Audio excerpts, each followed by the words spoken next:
of Street Fighter 3. Prepare for battle.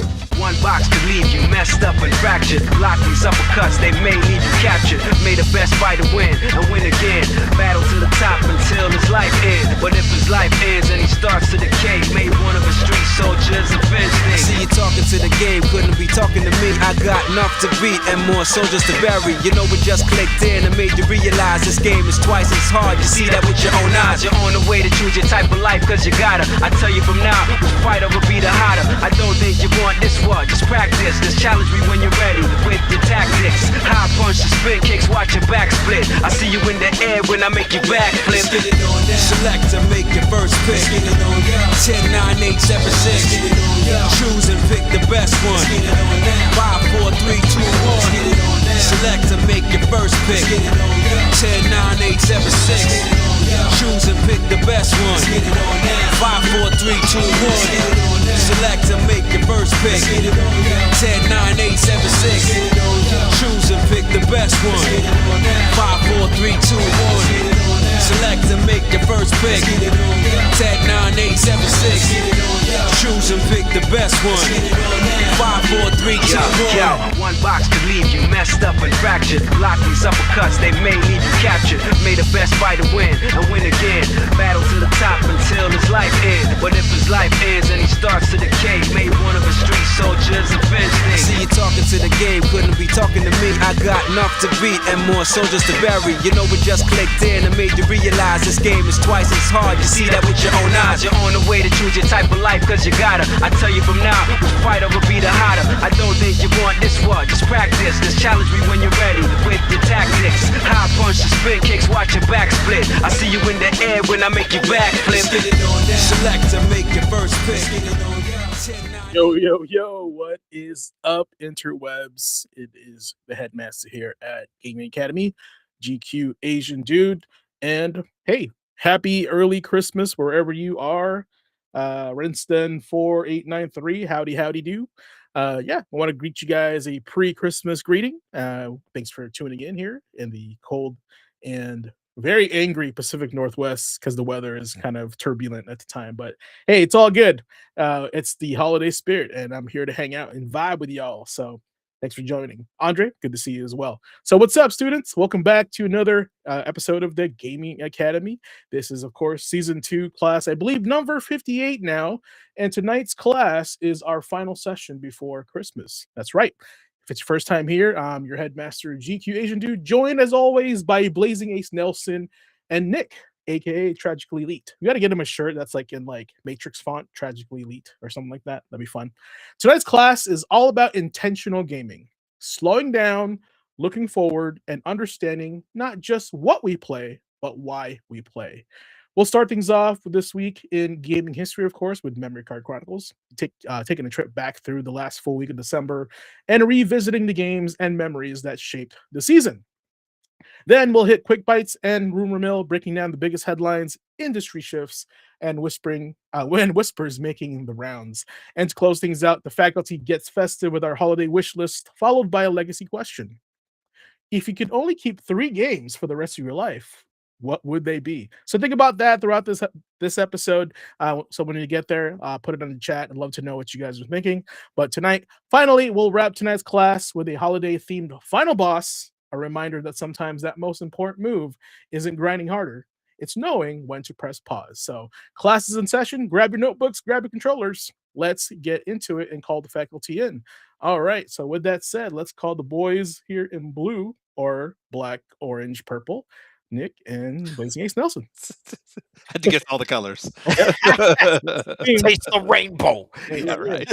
The Texas drive was crazy. 12 hours, man. I couldn't do that. I mean, like you said, it's blustery as hell around here. So it's I know the Texas drive. Oh my God. You done it? You done did it? Oh, he's having flashbacks right now. Yeah, he's gonna hear helicopter sounds coming out. It's here in the U. He's flying out. Some guys are born and bred to wave the flag. Wow. Okay. Wow. He really was hearing it. Choppers, boys, the choppers. All right. Well, how was your guys from last week to this week? How was that? I was it was pretty solid. I mean, I got started doing some more work and a little bit more review in RPG Maker. I've been, slowly getting back into that because part of what I want to do for the new year, which I'll go into a little bit more detail next session, but definitely one thing I want to do coming up over the course of the new year is to, really get back into working in RPG Maker. And between start of 26 and New Year's Eve, I want to get a playable demo out or a full game. Doesn't matter how short it is. Just I want to get something out there, something playable for people to actually check out. Winston said, "Well, the streets have been going crazy." Okay, like wow, like, it could mean anything. Yeah, it depends on the street too. Which side of Texas Street, for example, in Bellingham, that some people still talk about. My week was alright. Honestly, busy, super busy leading up to the holidays. My wife and I are taking our little 6-month-old to see family in Oregon, so just getting everything lined up, ready, and good to go. I always have heard about like, oh, you kind of just bring your things with you when you go places with an infant, like everything. You're basically moving every time. It's true, man. Like the amount of times I've had to spend like packing 2 additional bags, making sure we have like the stroller and the seat to go on the plane. It's like, man, I'm overwhelmed already. So this last week, I wasn't able to do much in the way of gaming, unfortunately, and wasn't able to keep up with a lot of things besides my sleep schedule. Well, I'm glad you're getting your sleep because being a father is hard work. So that's Yep. what I hear. So you That got 2 dads on here. full-time job. All right. Well, I think what's his face agrees. Excellent. Thanks, Shao. But yeah, we got a lot on the palette today, a lot on the agenda. So let's just get cranking here in this week of gaming history. Let's give a little love to the Dreamcast also.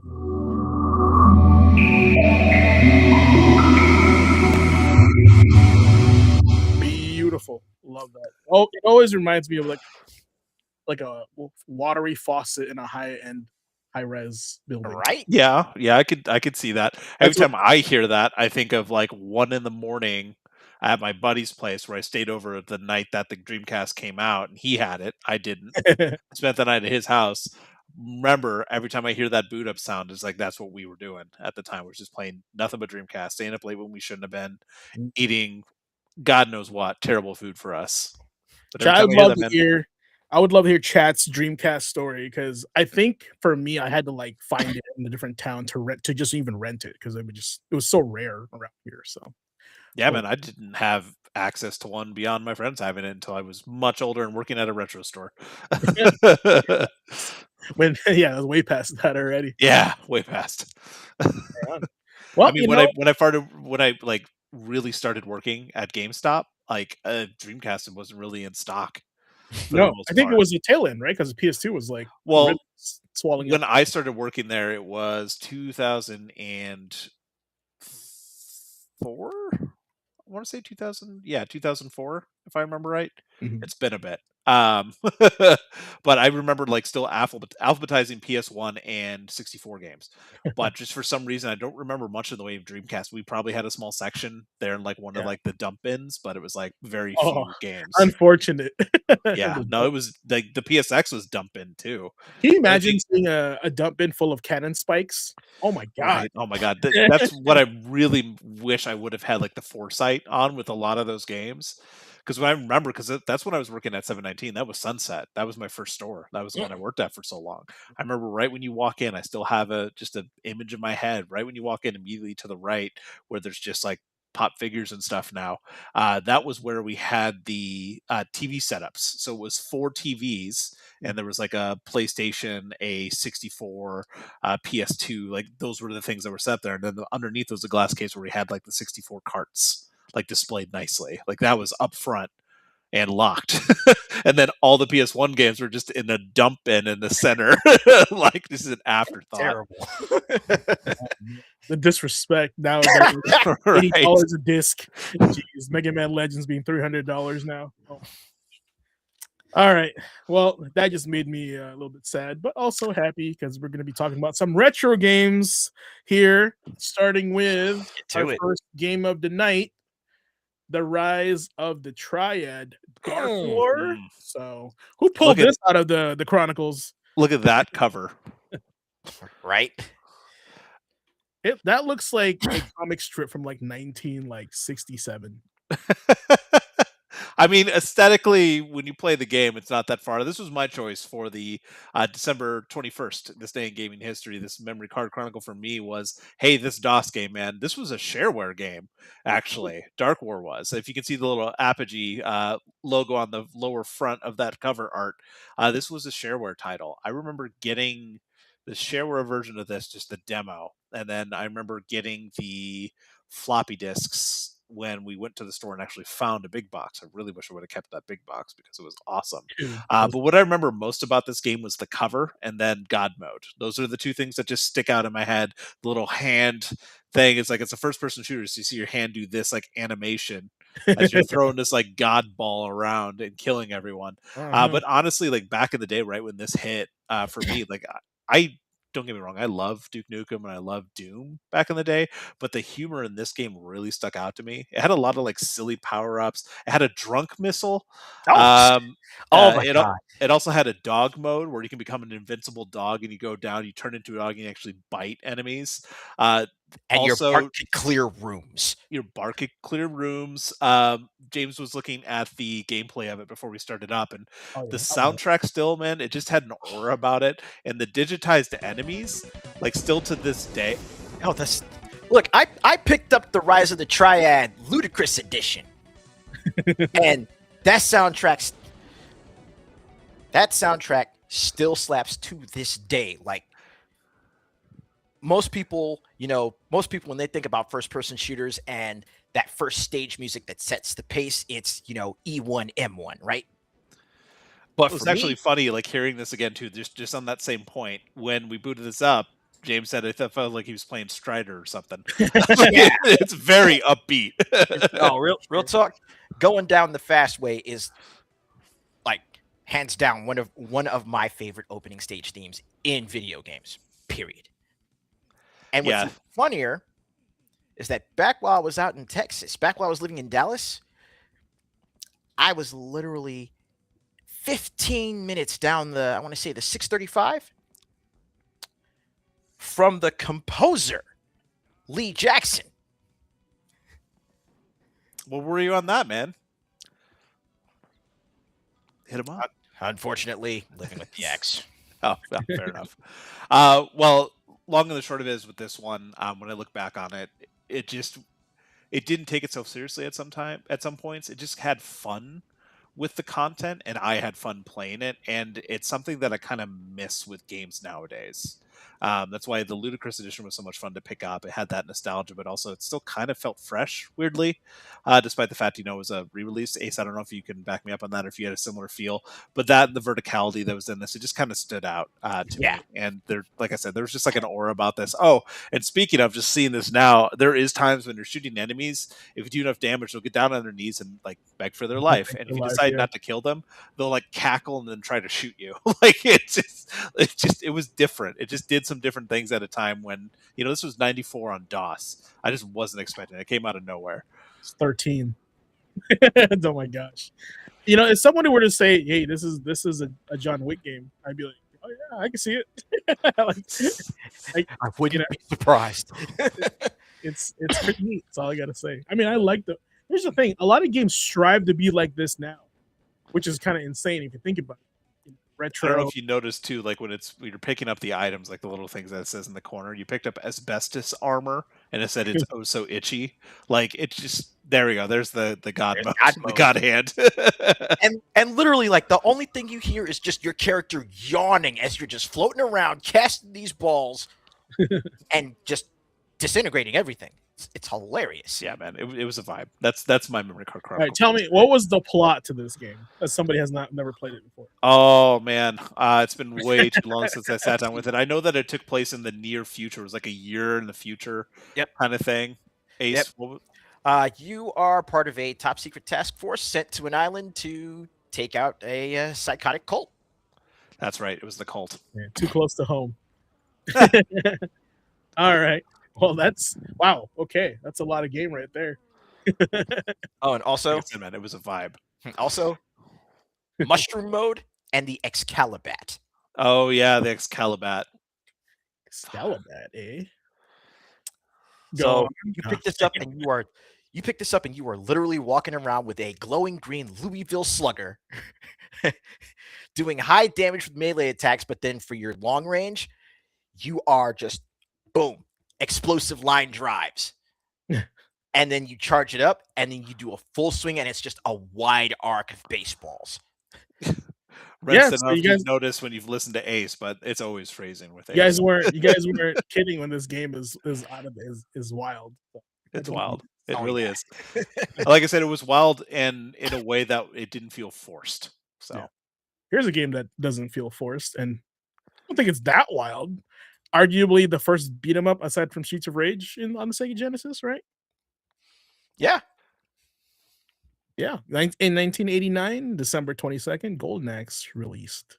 And I was jealous of this game because I didn't have it because I didn't have a Sega. So, someone with a Sega, tell us a little bit more about it. hey, that would be me, right? Well, I don't know. Like with this up on the screen, Fluffy, good to see you in chat. I look at this cover and it kind of takes me back to watching Conan the Barbarian with my dad.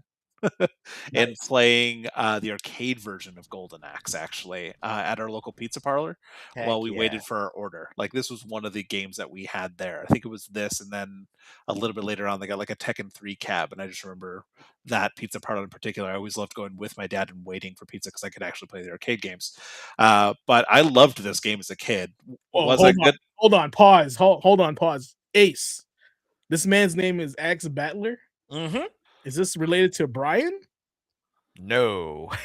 All right. Thankfully, if this was in relation to Brian, then the game would be that much easier. I don't know if you knew that, Nick, but Brian Battler was the football player in KOF 94, right? No, I didn't know that. Yeah, I was like, that's why it's like Axe Battler. What the heck? That's crazy. Anyway, sorry about that. No, it's fine. I mean, Death Adder, the bad guy. There we go, Renston. You called it out. Yeah. Well, like I said, I love this game as a kid. I was not good at it, but dark fantasy and the different combat styles for each character, and honestly, a very memorable soundtrack from my childhood still sticks with me to this day. It was definitely one of the games I had for the home console as well. But for me, I still remember that pizza parlor in Clinton, Washington, on the south end of Whidbey, where they had a Golden Axe machine. Yep. And the little elves, gnomes running around too, stealing your shit. Mhm. I hated them. And look, when I tell people about Absalom, I mean this is how I got Oliver to jump on Absalom. I said, take Golden Axe, cross it over with Streets of Rage 4, and that's what you get. Yeah, I dig it, man. I really, really dig it. And like I said, that kind of Conan the Barbarian-esque, like Frank Frazetta style cover art is just so cool. Mean. That's terrible. He's all crippled, and then the dude just hits him and runs away. What a coward, dude. Oh yeah, and I'm immediately hearing the noise of him just like bonking him on the head. Dunk, dunk, kick. I do remember like one of the most like this felt good to hit people. This game, like there's just weight in the hit, like that shoulder tackle. Like you could feel that when you were a kid. Well, yeah, the shoulder tackle you could feel. The little like hit them over the head with the like hilt of your sword not was so a little much. goofy. Yeah, Not so much. it's like dunk, dunk. It always felt good when you kicked them off the mounts. That always felt good. Or like just now when you punt the little dudes running around with. Oh yeah, Renston, yeah, Ace Ad Mystara, yeah. Oh yeah, easily, and that's why we bring up Dragon's Crown a lot because of that. Mm-hmm. Yeah. Hopefully Golden Axe gets some love, just like Streets of Rage 4. Or somebody picks it up because they've now picked up what Streets of Rage 4 and Shinobi. So hopefully Golden Axe is there somewhere, in their sites. I would love that. All right, next game, same day on the 22nd, but this time on the PlayStation.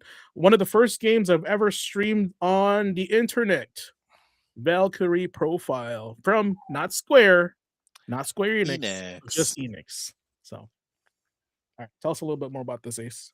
Yeah, like so at the time I played this, I was already sitting down and I had already been, curious about Norse mythology, so I was, sitting down doing some reading about it. But Valkyrie Profile takes such a unique tack in terms of retelling, Norse mythology and the story of Ragnarok. And, you know, part of the naming of the game, Valkyrie Profile, is that pretty much the entirety of the game is played in profile view. You are going, left to right or right to left or up to down. The only time you really get like any sort of, 3D look is when you're flying around across Midgard on the world map as Valkyrie as you're going to the different places and, you know, meeting these characters who are at the end of their lives. You are seeing the tragedies of these characters as they are, as they die or are killed or are murdered. And in life, these characters are, whether they know it or not, these characters are heroes. Valkyrie knows this, she senses this, so you're going around and recruiting them. And then as you're fighting through the different dungeons and you get, here's the combat. Like, yeah, this is a game where you can just mash the buttons once you get into a fight and have all of your characters attack. But it really puts emphasis on figuring out how to line up your characters and, what order you want to hit the buttons in that correspond to each of them in order to build up that super gauge so you can chain together everyone's finishing strikes, everyone's super moves. The sheer depth of variety in the characters and the depth of variety in their stories. If Final Fantasy VII is one of the first games that really changed the game as far as what storytelling could be in a video game, this right here changed the game again. Who's that character that has the giant sword? That's Arngrim. He's actually like one of the first guys you get. Mm-hmm. Like he's one of the first guys you get, and one of the heaviest hitters. I was wondering, like, the size of that sword was huge. Yeah. Oh, like, yeah. It's definitely some guts inspiration. I was wondering if it was like one of the largest swords in video games. I was looking up a list. I can't see how long his sword was, though. Masamune is pretty long like that too. Sephiroth's sword, not Glenn's. Yeah, Square. You can say that Square definitely did drop the ball in this franchise, but honestly, I mean, they try to bring it back, but it's too late. It was for a different era, a different time, because there was an attempt. There was the second one came at the tail end of the PlayStation 2's life. Yep. Right, and then the new one that came out. Yeah, the second one, they knocked it out of the park again. But yeah, definitely, if you're looking for something with some heavy storytelling, but with gameplay that is just fast, kinetic, and honestly pretty damn tactical, give this a go. Cool. All right, pop quiz. What does Valkyrie say when she enters the fight like that? Let's see. There is at least two quotes I can think of right now. There's "To my side, my noble Arnheriar," and "Come to me, dark warriors. Battle awaits us." Okay, that's pretty good. What's her first special move called? You mean like the first one that she can actually like equip for her attacks, or are you talking her special move? Special move. She says it when she does it. Because full meter move, that's Nibelung Valesti. This man's a nerd. I got Yes, I am. Damn it. He got it all. All right, Chad. Never doubt Ace when it comes to Valkyrie Profile. That was the test. That was the test. All right, the next test, though, we're gonna move on to the next day. The 24th. No, 23rd. My bad. I'm just jumping ahead here. Skipping a day. Yeah. Just like what you heard earlier. This game is from the Dreamcast. And it is the Dreamcast 2. No, D2. God, now I'm just never played this game, so y'all go crazy while I look for footage. You know what? This was my pick because it's Christmas, and I could have done another like DOS shooter. To be honest, there was a couple that came out on that day. Heretic comes to mind right away. That came out on the 23rd. But instead, I'm going to go with a game that I played well after the fact. A horror-themed shooter with RPG elements. I remembered that it took place during Christmas, so I thought I put this on the list of something that I remembered. I think it was like Christmas 2000. I think is when it took place. It's been a while since I played this one. 1999. Well, the game came out in '99, but I think it took place during the Christmas game. 2000. Yeah. Horror games aren't really my thing, but this one was different than the first game because there was an original D that came out. This is D2, not Diablo 2. This was more shooter based, and the gameplay actually reminded me a lot more of Snatcher, which is one of my all time favorites on Sega CD. Granted, not Cyberpunk, but I really remember like picking this up and just like, what is this game that just says D2? I don't get it. I checked it out from work, The Mighty brought it Ducks. home, ended up playing it. I was like, oh, okay, sure, yeah, man, absolutely. Like I said, not as like horror driven as the first one, but still like a Nightmare Fuel. yeah. There's still some nightmare fuel. Oh shit! Yeah. The gun shooting this one reminded me a lot of Snatcher. I didn't expect that. And so I started blasting. Yeah. Anyway, I started blasting. I didn't know this was a Time Crisis game. Yeah, it kind of has that vibe, doesn't it? It's strange because it goes from that like horror walking around like over the shoulder that you're seeing in this frame, and then it goes into that like first person like shooting aspect. It was different. It was just different. And it was one of those games that kind of just took a random chance on back in the day, and I just remember playing it. Is this the Dreamcast like answer to Parasite Eve? Like, were they trying to do that? I don't think so, because if I remember right, the original D was on PlayStation. I don't know if the game series was trying to be anything but itself. Yeah. I mean, horror games on the PS1, right? There was tons of them, so I'm sure it was just Tower and all that. Yeah. Cool. All right, that's the D2. That's the D. The D2, Mighty Ducks. All right, the next game is one of my picks, but this is Ace's pick. But I was very excited about this game, and I'll show you why. I'll show you the original E3 trailer, then I'll show you the actual gameplay, and I want you to be upset like I was back in the day. It's just one of those trailers versus actual gameplay. Right. Yeah. So while you're doing that, what I'm looking for those trailers is tell us more about the Bouncer. Oh man, Squaresoft and beat 'em ups. You would think normally they don't go well together.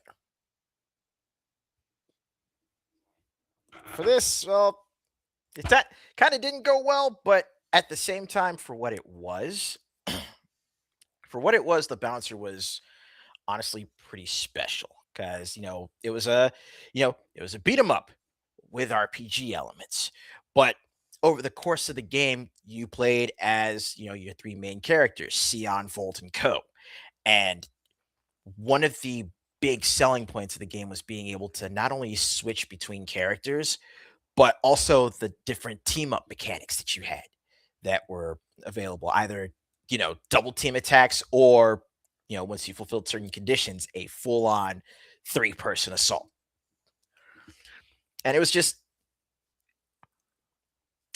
if you were to ever look at a game and say, that is Tetsuya Nomura the game. There you go. I thought it was just like every time I saw this like cover art, I thought it was just edgy Final Fantasy. All right. Because I'd never played the game. I just saw the cover. Pay attention to this 1999 demo trailer show. Okay, this was technically the first reveal of this game.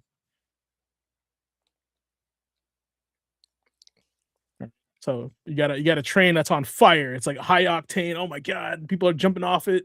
It's crazy. It's combat. It gets kicked through the table. Oh, jeez. Right, there's your boys. Look at this. Oh, sweep, kick to the face. It's looking pretty good so far.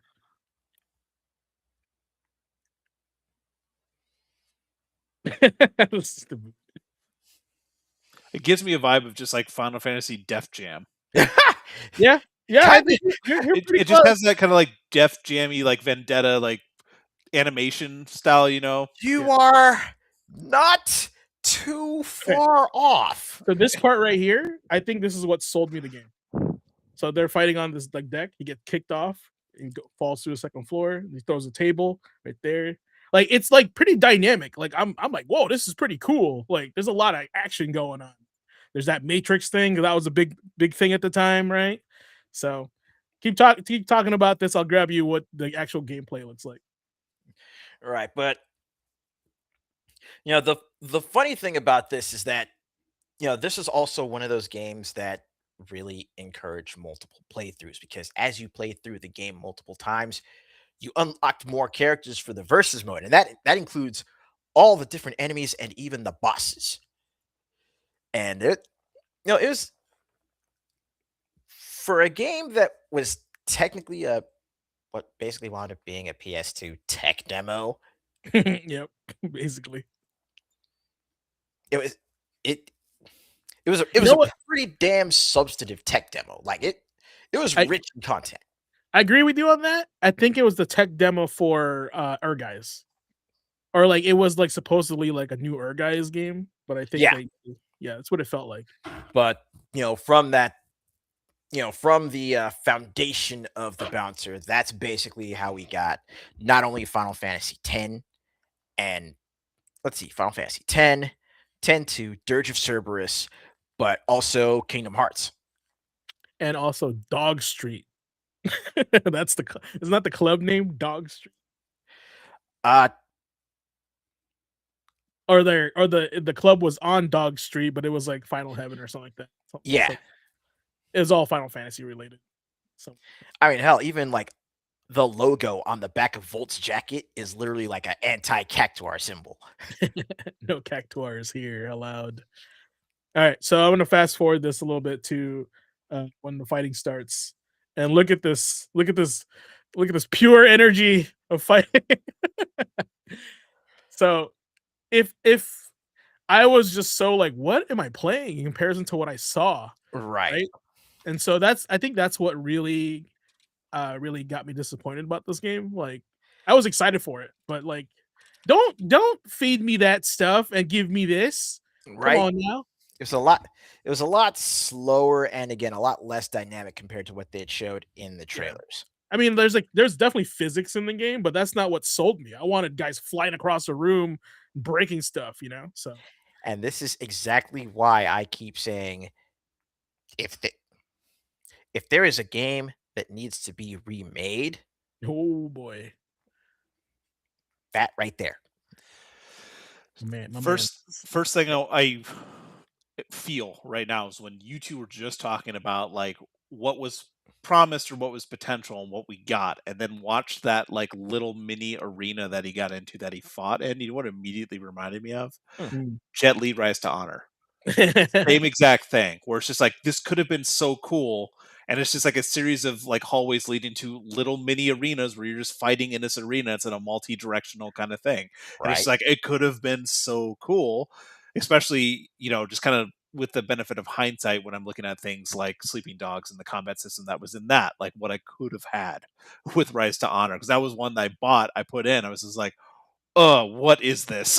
I kind of like Rise to Honor, but hey, I kind of like it, but it's just like it's the same thing where it's like I thought I was getting something else, and it could have been so cool. And the only reason why I like Rise to Honor because I actually like Jackie Chan's Stuntmaster, and that's what it reminded me. That's fair. Yeah. And Stuntmaster was dope. See, you know what else is dope? 31 years of World War III. Via Akira. Look at that, AD 2019. All right. Christmas Eve, December 24th, 1988. I did not even know they made an Akira Nintendo game. So Nick, and a lot of people did not. Yeah, adventure game. A lot of people did not know that this was a thing. It was a real thing. It was on the Famicom. It was a Japanese release, so it wasn't released in the US. But there are some people who've put in the work to make a like aftermarket cart with the English, which is what you're seeing there on the screen. I personally never played it, but I did vividly remember this iconic anime. And the fact that I pulled up this day in gaming history and saw that this was a thing on this day, I'm like, That's it. We're talking about this on the pod. So shout out to a game that some of you may not have known had come out, a text adventure game that follows along with the movie that looks really cool. I'll be honest, a lot of these like things, like again, this is 1988 on the Famicom, right? Yeah. This looks pretty damn good for that. But the game was not good. It really is just kind of an adventure game where you're just like reading through this. So you have to really be into Akira to get into it. But yeah, man, this was totally a thing. And shout out to the day before Christmas getting this dropped on you. AD 2019, World War III has been done for a while. 33 years. I read that and I was like, oh my gosh, what in the world? Takashi, the wrinkly kid, stared at the man. Also, shout out to Akira for making the bike slide legendary. Everybody's copying that. It is the coolest thing ever. So shout out to Akira. I always love when you can recognize that one too in different bits of media. I think it's pretty awesome. Yeah. It's pretty cool. It's technically my first like theatrical anime that I watched like ever in my life. So Uh-huh. it wasn't mine. Actually, Ace, do you know yours? Because maybe that's a quick one we could talk about. That's a good one, yeah. Yep. I can name two right off the bat. New Dominion Tank Police and Fatal Fury the motion picture. Why am I pretty not good. surprised? Those Why are am I pretty not good. surprised? You Fatal shouldn't, Fury? you shouldn't be surprised at Fatal Fury. Come on. Yeah, right. I'm sorry. I'm surprised it wasn't like one of the Samurai Warriors games, or any of those No, Dynasty Warriors. Sorry, We didn't have the last party in theaters here for Sengoku. Like- Bucks, right? Like the thing is, I actually saw Fatal Fury before I even saw Street Fighter. the movie? Mhm. Oh, okay, that's fair. I remember renting Fatal Fury from the for sure. I yeah. didn't see it in theaters, but my first the moment it came out, I want to say on VHS when I Yep. watched it, Same. was Ghost in the Shell, the original Ghost in the Shell. 95. That was something that blew my mind, and I've been in love with it ever since. And it I, really influenced the manga. kind of stuff that I'm into. Yep. The Manga. manga's very different. One of my high school projects was I interviewed somebody that worked at Manga Entertainment as a distributor. So that was Really?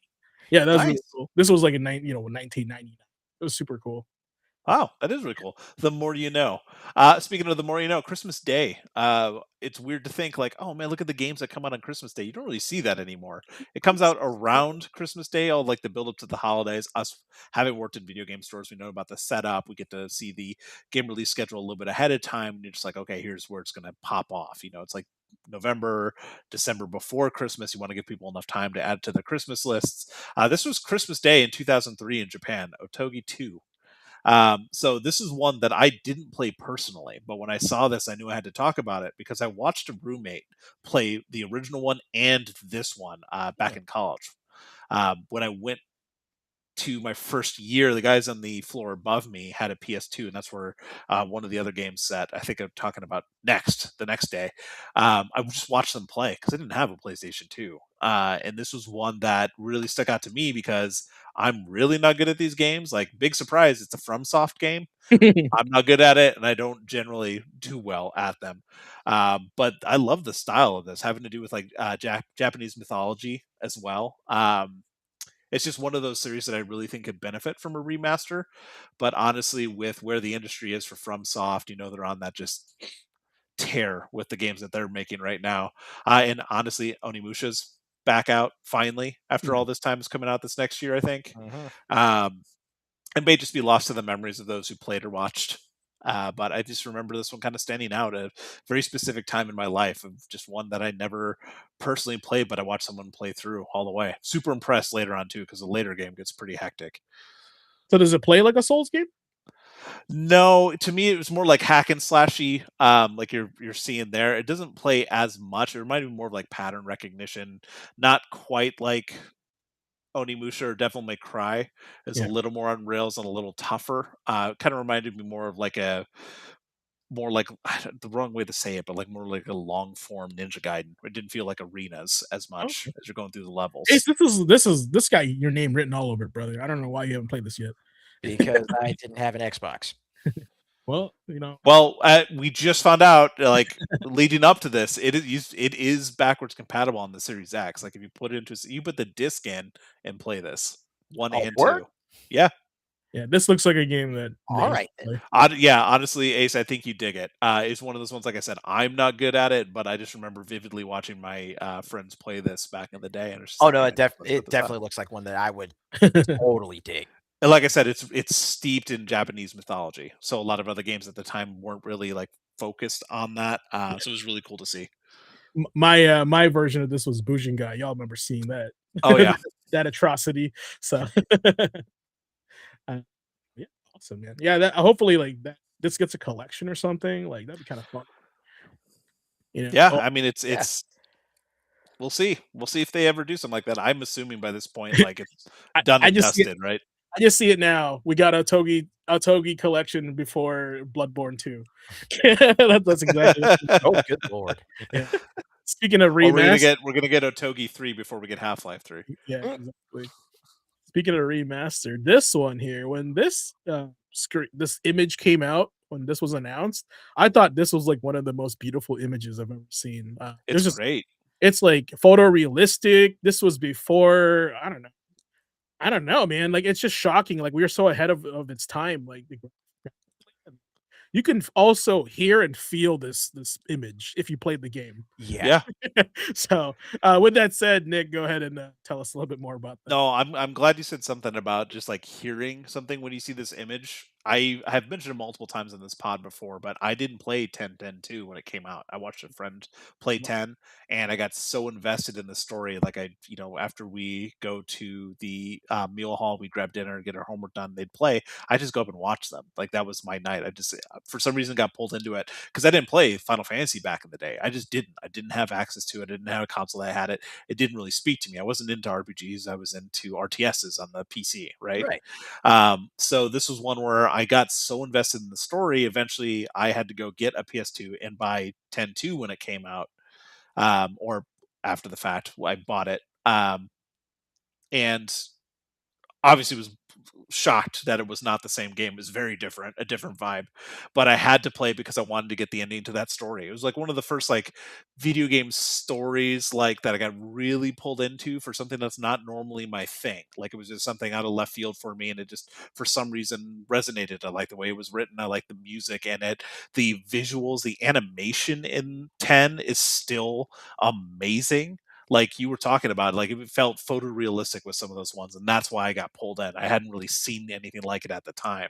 We were talking about like some of the cutscenes. A lot of it was, for me at least, I was playing a lot of like Halo and stuff, a lot of in-game cinematics, not a ton until like Halo 2. We had like the big animations. But I bought the PS4 version of this remaster, which is what we're talking about. This was the PS3 one on this day in gaming history. But I remember this release when I worked in the store. This was during that time when people were just clamoring for that Final Fantasy VII remake, and they're like, "Why are you remaking 10?"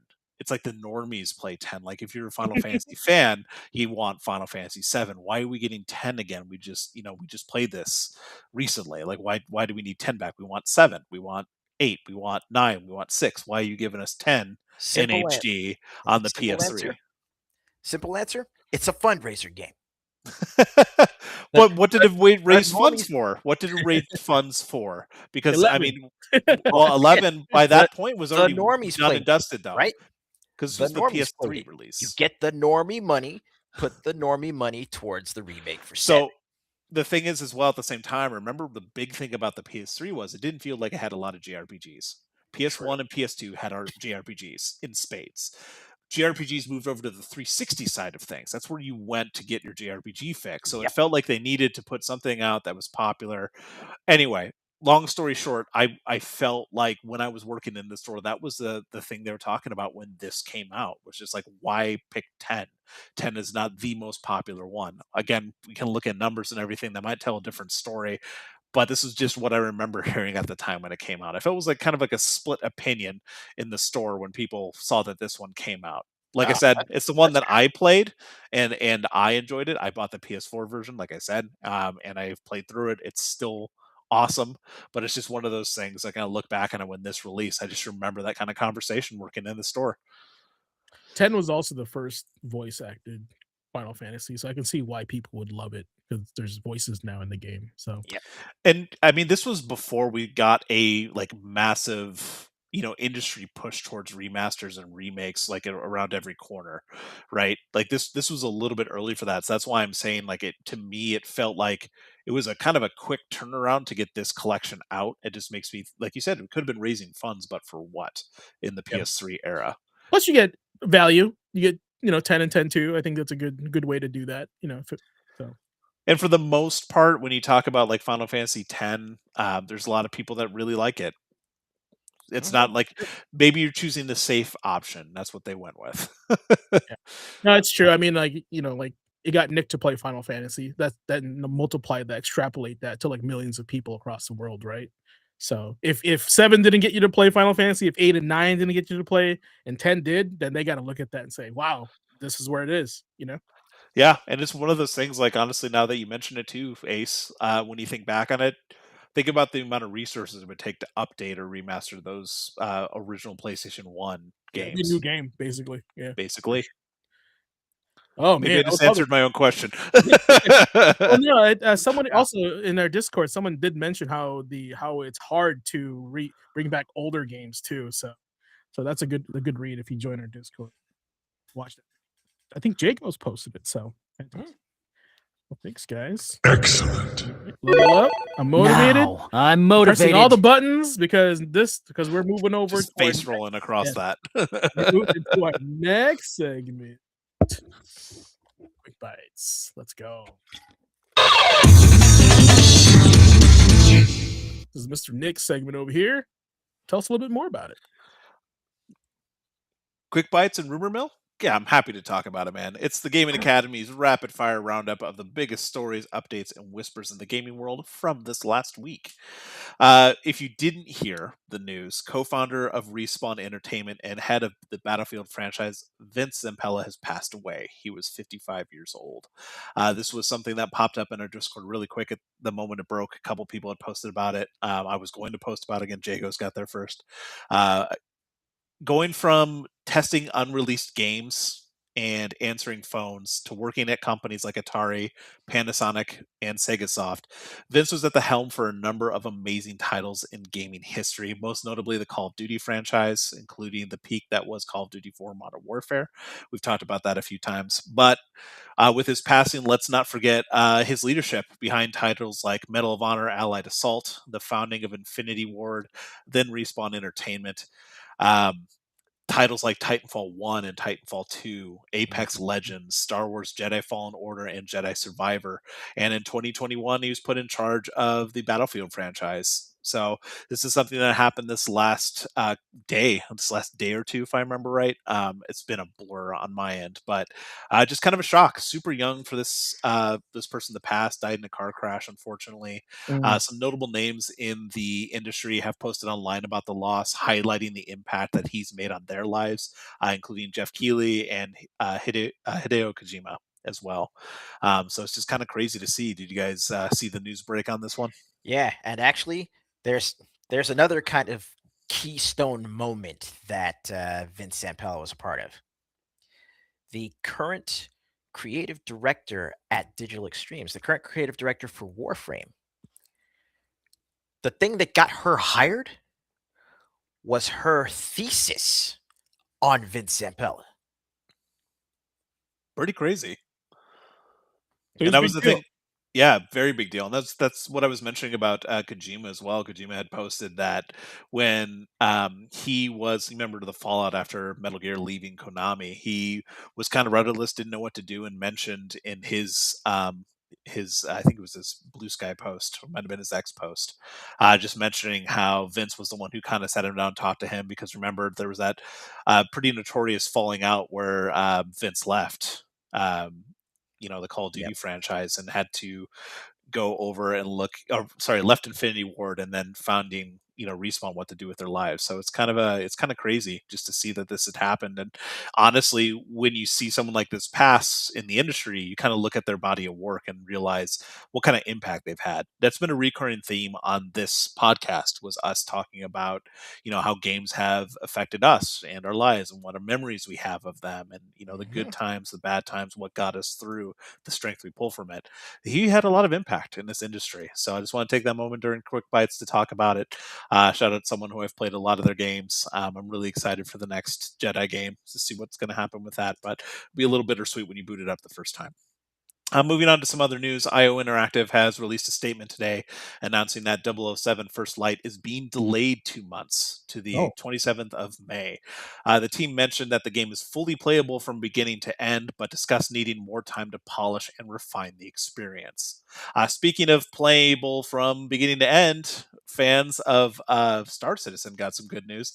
Cloud Imperium Games dropped an update saying that Squadron 42, which is the single player component of the project, has reached the same milestone. CIG also reaffirmed the release window, which is sometime in 2026. So we got an official word there. It looks like they're finally coming out with Squadron 42.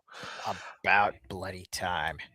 All right, let's not skip over this. We've talked about it a lot the last few weeks, but the use of generative AI has been on the forefront of the gaming news for the last few months with a lot of lowlights, unfortunately. Heck, we've had a discussion on this pod as well, and it seems like there's a split in the industry too. In the news this time around, Claire Obscure Expedition 33 has officially been disqualified from the Indie Game Awards 2025 after the dev, Sandfall Interactive, confirmed the use of generative AI in its development. The awards that had originally been won by the game is now going to the runner-ups. Larian Studios has also recently come under fire for its Gen AI usage in their next big game release, Divinity. Industry veterans from various teams have come to the defense of Larian or have taken a stance against it online. So we're starting to see a little more fracturing on this, at least on the official industry side of where people are falling on generative AI use. Also in the news is the cost of gaming. We're all feeling it in our pocketbooks. Chipmaker Micron has claimed that the crazy high RAM costs that we have seen on the market as of late could last beyond 2026. Their statement applies to the global RAM supply, likely due to the increased demand from AI data centers. In fact, Micron announced that it was ending its consumer RAM segment altogether. So gamers are no stranger to the rising cost of games and hardware this last year especially. And I mean, we've heard at the end of November, there was rumors of another Xbox console price hike that was swirling and potentially coming down the pipe too because of this. Yeah. With that Micron announcement, it's caused a domino to fall as well.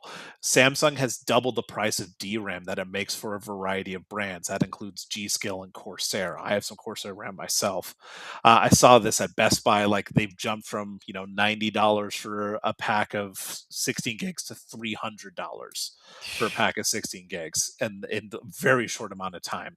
This is also likely to affect Samsung's storage prices as well, like their NVMe SSDs. So if you're looking to build a PC in the next little bit, those prices are going to go up if they're going to continue making them. I currently have one in the rig that I'm running, and I also have one in my PS5. And I got both of them when they were relatively inexpensive. I mean, they're solid, stable NVMe's for not that much out of the pocketbook at the time. Yeah, well, I mean, even the build that I have right now, the one that I built, I got those Samsung NVMe's for mine for a fantastic price for 1 and 2 terabyte. Like I haven't looked back from it. I was like, that's great. I love that. And then I'm seeing the prices nowadays. And it's kind of like you're seeing a lot of memes pop up online that have given me a pretty good chuckle. It's just like this family. It's like they're sitting around the dinner table. So mom like trying to feed 3 kids. And they're like, Mom, how were you able to afford this? It's like, it was because dad bought 32 gigs of RAM, before the RAM shortage wars. It's just like, man, I feel that. Yeah. And speaking of all this, Rents, and I see you in chat bringing up on NVIDIA. We aren't in the rumor mill at this time, so it's relevant to bring it up a little bit early with this one. But the DRAM shortage may also have an impact on NVIDIA. Multiple sources are reporting that the company could look to reduce production of its RTX GPUs in early 2026. Look, NVIDIA hasn't commented on its production plan, so this is our usual, take it as a grain of salt discussion that we're going to have, but it would make sense given the shortage the shortages that we're seeing and rising prices. So not only are GPUs potentially going to go up in price soon, because they've been kind of falling leading up to the holiday season because everyone's wallets are a little bit tighter, they can't afford it, so stock has been building up. But now we're looking at they're going to start cutting production potentially, so those prices are going to shoot right back up. So although I'd say, hey, maybe not buy an NVMe or wait to buy an NVMe and don't buy RAM, you might want to get a GPU before too long if you're looking to build. Anyway, let's move on from that one. Marathon has lost art director Joseph Cross just 3 months before the launch of the game. He didn't share any hints as to why, and given where the game is in development, it may not be a huge change to that particular title. But Joseph Cross was with Bungie since 2011 and was with EA working as a concept artist for Dead Space 2 and 3. So definitely an industry vet by this point, but seeing a art director title leave a game is always kind of a cause for concern, at least from the outside looking in. Yeah. How do you guys feel about Marathon? Have you been seeing some of the leaks that popped up about this? Like the most recent thing I saw about Marathon was that, apparently it's back on track as far as development goes. But I yeah, haven't really seen too much as far as like, the leaks. Yeah, so as far as the leaks go, what's been coming down from what we've seen, at least leaking online, has just been some of the responses that have come from the latest alpha builds that have been a lot of players have had a chance to play. The art direction is still really highly praised, even after everything that's happened with that and the changes that they've made to it.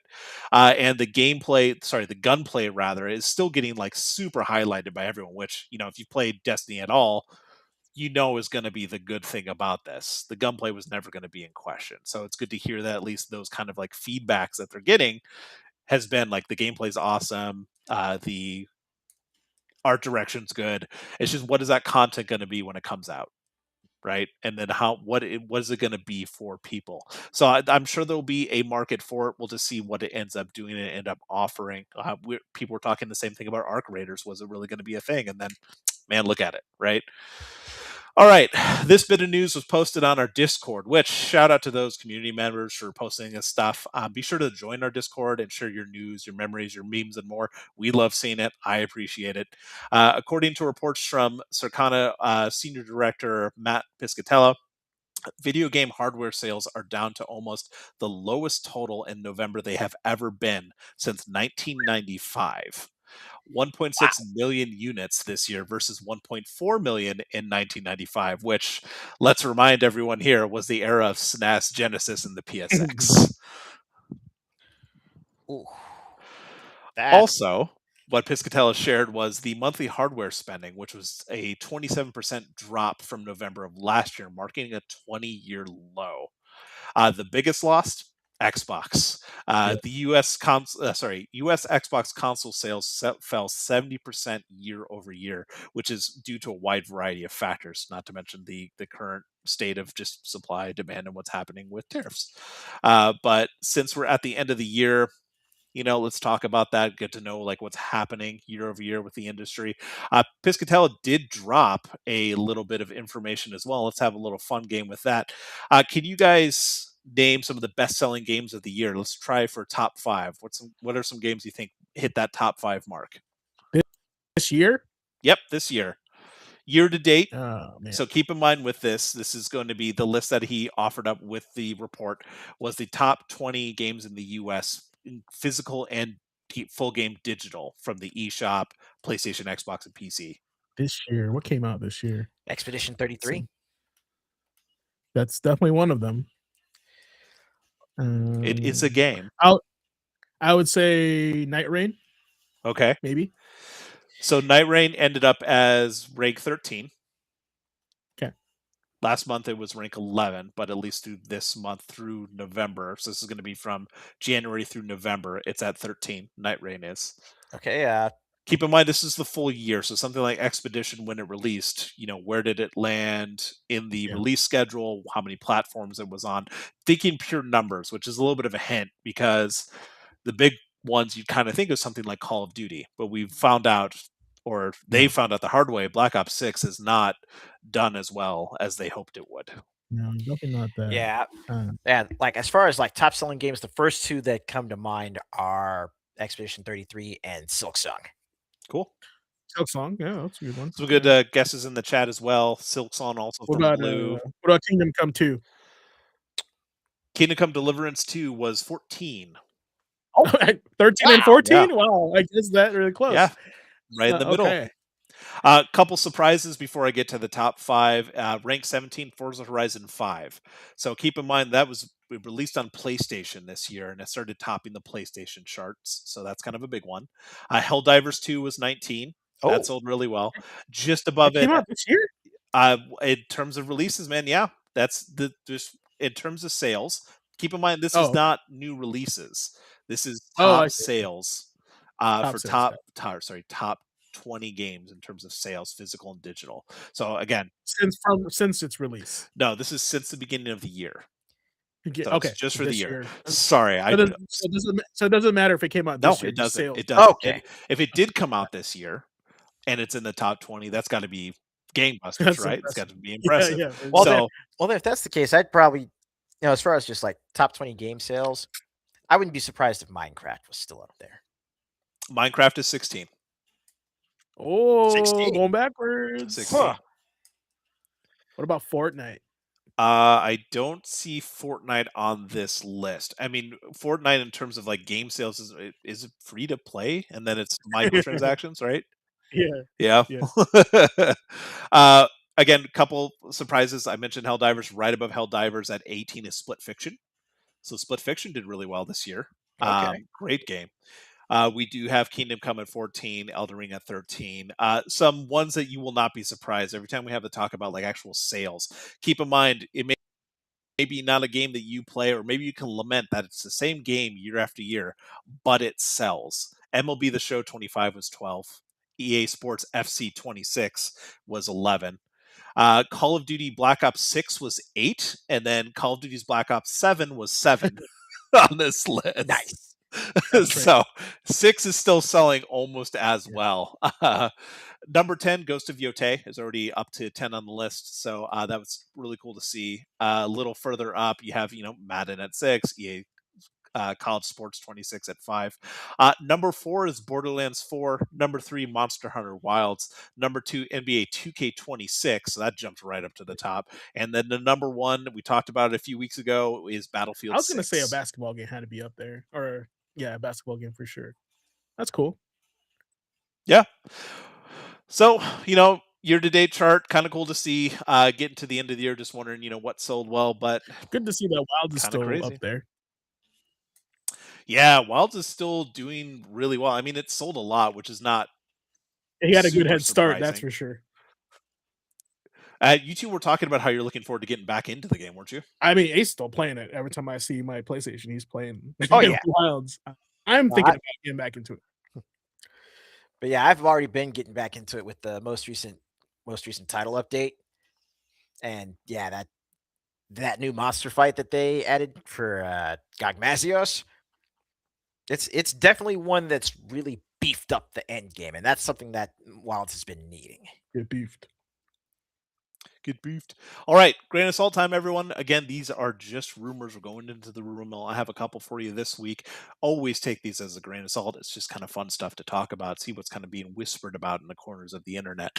First off, we're starting with Jez Corden, the industry insider that has a pretty good track record. It definitely broke the news about the Oblivion HD remaster that came out. Well, they're back at it again with this leak. This time it's related to Elder Scrolls 6. So while fans wait patiently, he's reporting that Bethesda is getting support from Microsoft and integrating Unreal Engine technologies into the ES6 engine. So I know if you've played Bethesda games, you're very familiar with the creation engine that they've been rolling with for quite a while. Well, it sounds like that creative engine that the company is known for is going to leverage aspects of Unreal and get them under the hood of their in-house tech. Their engine the engine refreshes will potentially first be rolled out in Starfield updates, basically acting as a technical overhaul of that game. So that's kind of a cool, interesting stuff. Again, grain of salt. We don't know how true that is, but it would make sense making some updates. Creation has kind Yeah, of been that's known pretty to basic. be buggy and have that Bethesda funk to it. But if they're getting support now that Microsoft has pared down its development studios and potentially taking some of those like ideas and getting it into their tech, hey, maybe it'll work out for the better in the end. Uh, awesome seeing that video up on the screen. I remember when Intergalactic the news broke. Like I love this trailer. I love the vibe. Like it's going to be a game I play because of the vibe. Jason Schreier has penned an article at Bloomberg reporting that employees at Naughty Dog are already crunching on Intergalactic: The Heretic Prophet. According to Schreier, employees are working mandatory overtime, working a minimum of 8 extra hours a week and log their time with an internal spreadsheet, maxing out at 60 hours a week.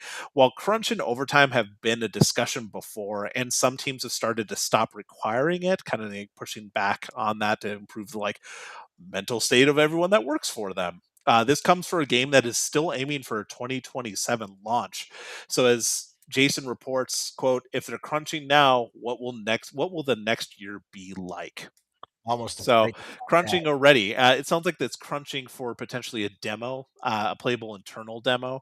So if they're trying to just crunch now to get that out, like what kind of state is it in? Is it going to release in 2027? What do you guys think about this crunch that's already kicking in potentially? I mean, crunch is crunch. If I don't know. I guess like if it was part of their contract or when they work there, like that's going to be a thing that's happening. There's transparency behind it. They know what they're getting into. But in this case, in this specific case, you said an extra 8 hours a week. That's 2 hours a day, barely 2 hours a day. So that's not too. That's not too bad. A Oh, minimum of 8 extra okay, hours a gotcha. week. Yeah. You know what, man? It's it's part of the industry at this point, and I think that's not too bad of a crunch. Crunch still sucks, in my opinion, but it's one of those things where you're going into a position that you know that thing does exist, and if that company or you're working for it does do crunch or doesn't do crunch, you should know about that ahead of time. That's all I got to say about that. Right. And like some people in chat are pointing out, like Sony, Renston mentioning that Sony's pointing out they missed deadlines. Andre mentioning that this game could potentially take until 2030. The bigger thing is just to state that this is an article that's already breaking on this. Jason Schreier's had this kind of discussion before. He's written a couple books on it. I've read those books. Just like the nightmare that is game dev, and having worked a little bit on that side of things, it's always interesting for me to hear like early on already crunching. Couple things, like I definitely recommend reading the article if you want to check it out. I only gave a brief overview because again, this is rumor mill stuff. It's what's been reported by him. Yeah. It's a lot of it's on unanimous sources. It sounds like there's people that are being forced to come back like to the office, like mandatory 5 days a week when it was 3 days a week before. So people have to kind of like Yeah, but scramble to get this does that done. change anything though? Like, you know what I'm saying? Like, I hate. Having had that done to me, when especially now having a kid, yeah, it changes No, a no, no. I lot. mean, Having to scramble to get that stuff no, covered. that's what I mean. It's like I'm on the employee side on this. Like, there's Okay. no point of them going to the office if they're just still getting the job done at home. That's kind of what I'm getting at. It's so stupid that I think companies feel that they have to like we need to see their face in order for them to be working, right? Like it's kind of crazy because Sure. And that would be something that's, the nuance that we don't have. We're not there behind the sure. scenes. We don't know what they're trying to push out. And again, if it's them like crunching now to get a playable demo out so they can meet, let's say, a deadline, I can understand that being done. They did say, at least according to Jason Schreier in the article, when it comes to 2026, they're going to reevaluate and be upfront about schedule changes. So it's not like all bad, Naughty Dog's awful. It's just to say, like, this is something that's kind of happening right now. It's a little bit of a shock when it's happening this early in dev and like what I potentially that could cascade I just think it's into. weird that the industry like is on this like rubber band of like we need now we're doing crunch, but we have too many people, so we got to lay off a bunch of people. It's like make up your mind, like who's. I mean, it's be like who's to blame, right? It could be as simply as bad project management. But who knows? Ex Toys for Bob developer Donald Yotomi accidentally revealed on his LinkedIn page that the team were working on a new Spyro title this last year. So, YouTuber content creator Canadian Guy A broke down the potential leaks. Definitely check out his video. He dives into the timeline of developers' work history. Basically, all that is boiling down to potentially pointing towards Spyro 4 being made. Spyro 4 and Perfect Dark combined. which is something that's kind of been talked about in the past, like little rumors about the new Spyro game. But hey, man, that's what's happening. Last little bit of rumor mill in an interview with Alex Wilton Regan, who was the actress for Joanna Dark in the recently canceled Perfect Dark reboot from the Initiative. TheGamer.com reports that the game had delivered multiple milestones and had, quote, entire chapters of voice work recorded by the time it got the axe. So big thing, like that sounds maybe a little clickbaity when you read that, because I was like, man, they how much of this game did they have finished? Because you guys remember seeing that trailer when it came out, right? Like it looked incredible. But you also remember the kind of conversation that happened after that trailer came out, and then we found out that Perfect Dark was being axed and Initiative was being closed. It's still completely unknown what state that game was in. Rumors swirled about how that demo we saw at its reveal was not indicative of where the game was in development. Basically, a lot of people were coming out and saying that it was largely a faked slice, that the game itself was nowhere near. But seeing the article and kind of reading through the interview, there was a lot of mocap that was completed, like months of mocap, and dialogue was recorded for during its like life cycle. So this game has been in dev for like 7 years. It did get a pretty heavy reboot at one point. I remember that, but the Initiative has been around working on that for quite some time. Look, it hasn't stopped word of mouth behind the scenes discussing that the game was nowhere near completion. But it's pretty crazy to hear like so much work was done after like we heard about the Initiative being made and then seeing that vertical slice and just kind of like getting hyped for it and then seeing it get axed. Like it's crazy, man. The amount of work that was done that potentially is just gone forever. I agree. Sucks. It's probably gonna get sold to some it. awkward developer, and then they have to make it. Well, that's the thing, right? Now Microsoft owns the rights Yeah. for it. Are we ever going to see that they're going to license that out? Probably not. It might be DOA, and that's it. DOA. That's it for it. But Alive. yeah, hey, we're not getting another DOA. Anyway, that's what I got for the week, All right. guys. Thanks, Chad, for chipping in as well. I All appreciate right, it. chat. That is it for Quick Bites and Rumor Mill. Oh, where's the button? All right, coming up, we got a little segment here. That's not something I conjured up. That I'd like to hear from everybody, including the chat. So as we're talking about this, I'd like to hear your input. But we're just gonna do a quick segment on holiday wish lists. That time of the year, what do you want under the tree? What do you want that's coming up? Since stuff is being delayed anyway. And also, the question goes: if you can keep 3 games throughout the history of video games, and you only play those 3 games for the rest of your life, which games would they be? So let's start with the first one, part 1, holiday wish lists. What are 3 currently released games you genuinely hope show up under your Christmas tree? All right, let's go one by one. Nick, go ahead. Do I have to pick all 3 or just One at a time. We go can bounce through back the and list? forth. Okay, because I'm put on the spot, man. Under my Christmas tree, I would love to see Ghost of Yotei.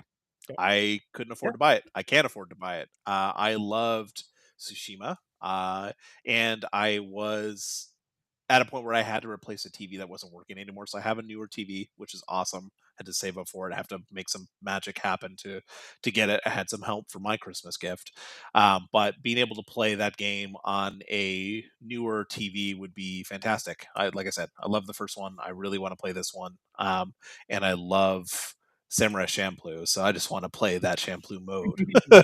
So lo-fi while slaying. Yeah, okay. Love I that. feel that. That's cool. That would be my first choice for that's what I wish was under my Christmas tree. Ace, what about you, buddy? My first choice gotta be Digimon Story Time Stranger. Like Why that one? well, I'm been a huge fan of the Digimon games pretty much since Digimon World, the first one. And I got the chance to try out the demo for Time Stranger, absolutely loved it. And just the expanded roster of monsters that you can pick up is like it's one of the big reasons why I really do want to grab that. So Cool. it's not just me being a fan, but the gameplay itself is solid. Does it play like the other Digimon games? Like Cyber Sleuth and all the other ones? Yeah. Plays like that? Okay, cool. Yeah, I didn't know too much about it. I know it's pretty new, so that's I know I knew of it. Me, the first one, I haven't played Absolem yet, so I'm gonna play that. And there is a physical copy, so I am taking my Amazon gift card and buying that for myself for Christmas. Go I ahead. am my own Nice. Santa Claus. Right. There you go. That's right. Santa's right here. It just first of all, I'm the type of guy that like does not FOMO's never been a thing for me, but I like just like people talking about it and then people playing it, randomly Guardian Heroes. And I was like, you know what? I like beat 'em ups. I love Guardian Heroes. There's no other reason for me not to be playing this game, right? So Right. I'm sold. So that's my first pick. All right, my second pick. So sometimes when I'm thinking about games that I want for like Christmas and Mhm. stuff, I think about games that I wish I could get as a gift because I don't feel comfortable spending my own money on it. Something that I really want to play, but I don't really feel like I can justify spending new game prices on it because I don't know if I'm going to love it. It's something I want, and that's going to be Civ 7. Civ 7. Okay. Fair. Yeah.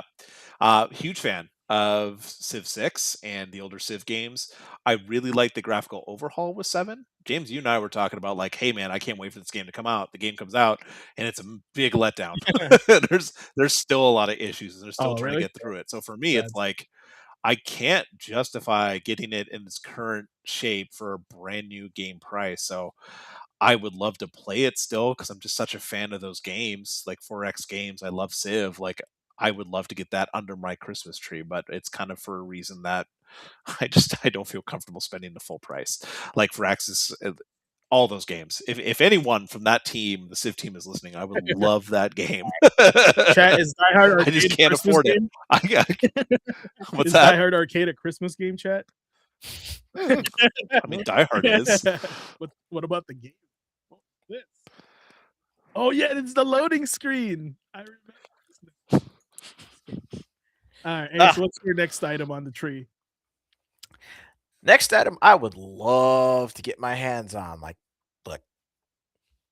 hook a brother up. Shinobi Art of Vengeance. Yeah, that's a good one. I have been Yeah. like, again, another one where I played the demo, absolutely loved it. I've been wanting to get Shinobi, especially with with the extra boss fights that they're adding to it. But with the other stuff I picked up this year, just haven't had the cash for it. Hey man, stuff is getting more difficult to get right around this time of year. So I get you. We're all feeling it. We're all feeling Speaking of Death Adder, by the way. it. All right. Yeah, Shinobi was on my list. Ragebound is also on my list too, but I'm not gonna use that for the list tonight. But there is another retro-ish game that I've been eyeing that most people have been playing on stream, and that's Terminator 2D Fate. Terminator Fate 2D. Oh Heck yeah, good choice. And I've been watching people play it, and I'm like, oh, this is the game that I really wanted when I was like 16 years old. Actually, probably like 14 years old, maybe younger, on the Super Nintendo, Sega Genesis. Right, like with Super NES games like freaking like Judge Dredd, for example. Yep. Doom Troopers, remember that?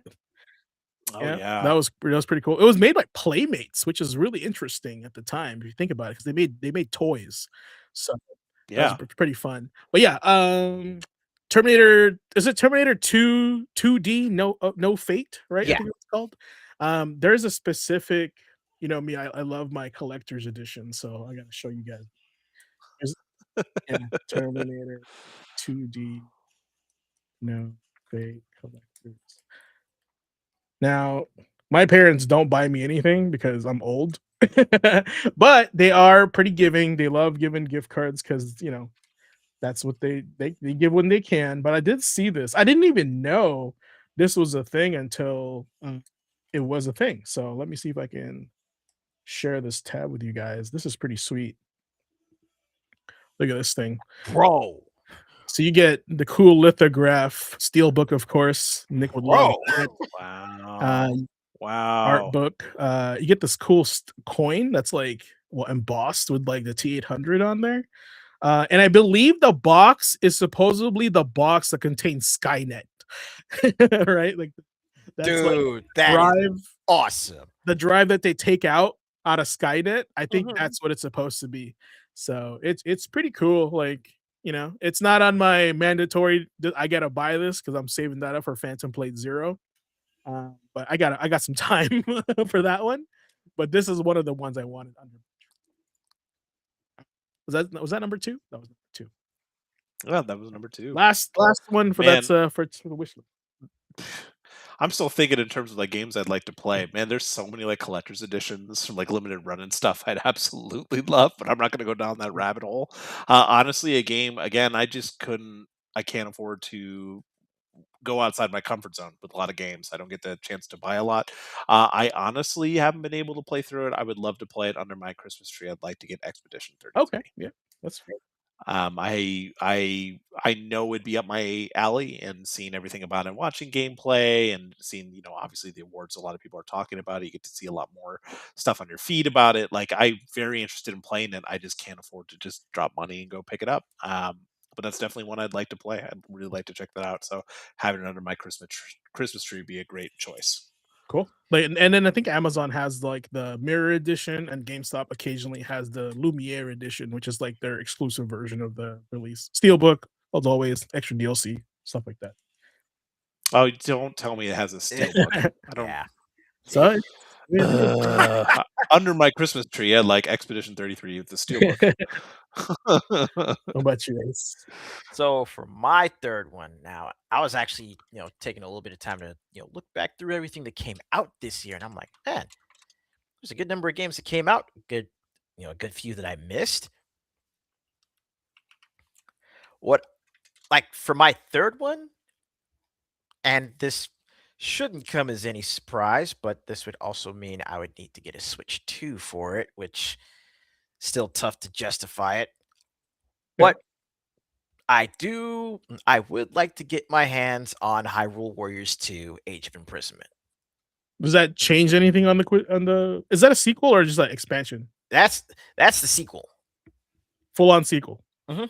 Hyrule Warriors 2. Okay. I haven't been following Switch games. But yeah, I definitely want to get that one because I've been having fun with, I had a blast with the original Hyrule Warriors.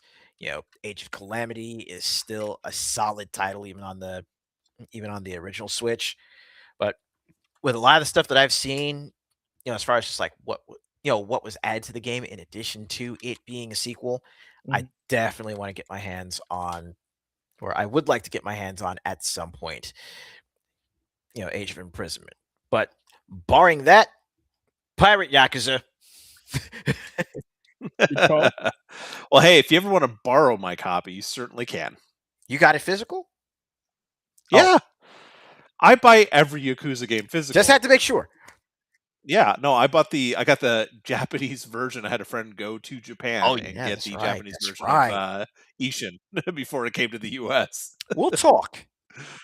Yeah, no, I'll send you some pics. I'll show up in your DMs. Check out my Pirate Yakuza. Check out this Yakuza, bro. All right, my last game that is out that I want to see under my Christmas tree, to bring back a little bit of a 12-year-old James, I would like to see a Ninja Turtles game under my Christmas tree. Which game it is, I'll show you right now. I would imagine it would be the Cowabunga collection. I already have that. I would imagine Splintered Fate.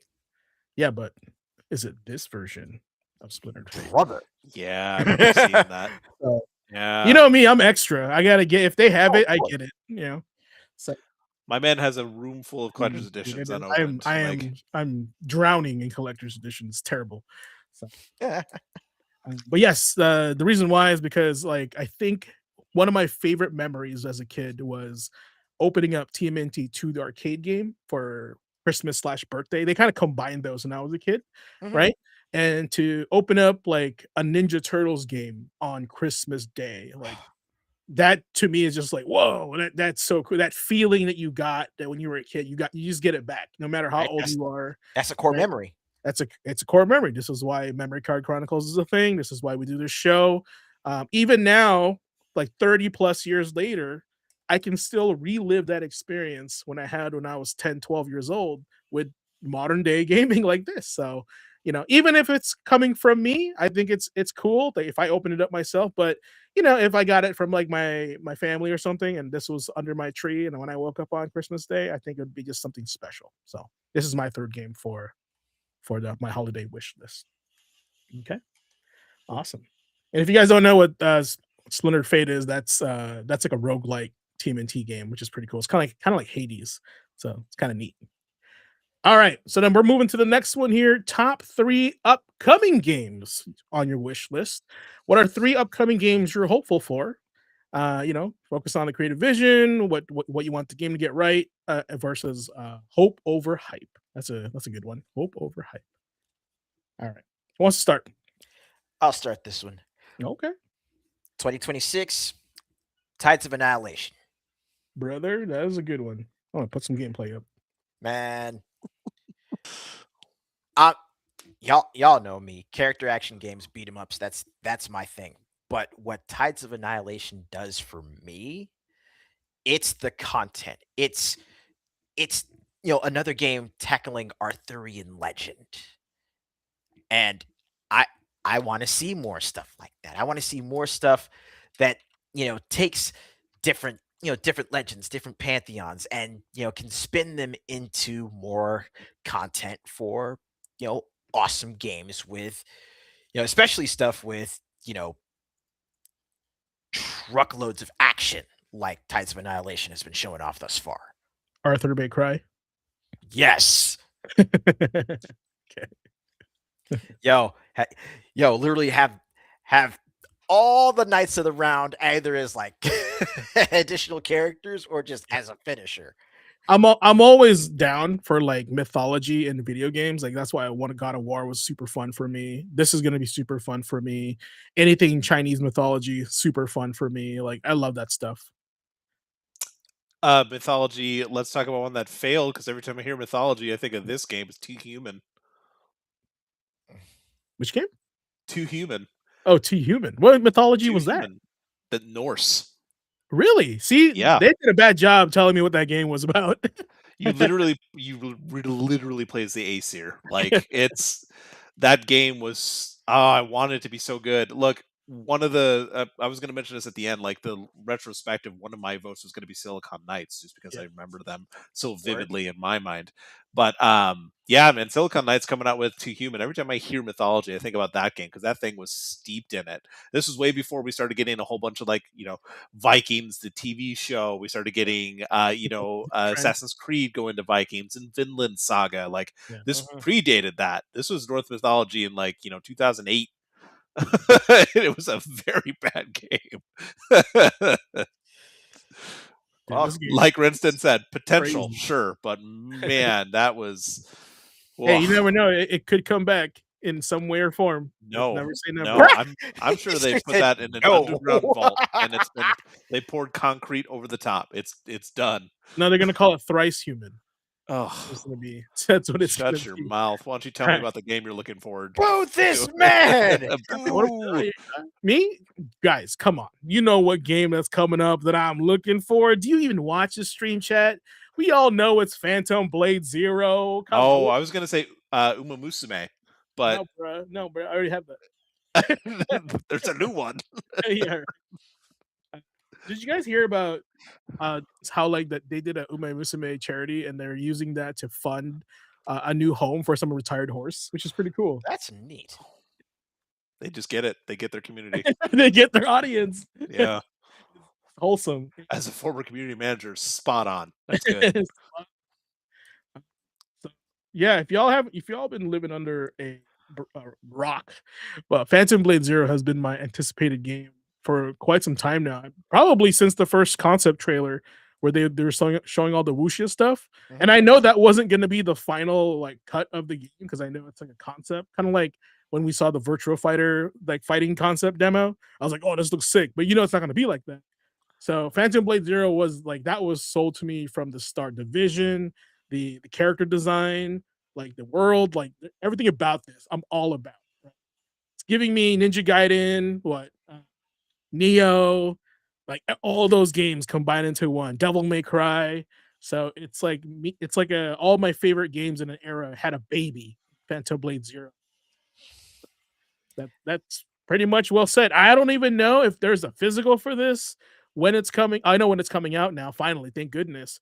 Or and what kind of plans they have for this game. Like, is Mhm. there season pass? Is there Oh, like collector's edition? Stuff speak, like that. speaking of which, yeah, like Renston said it.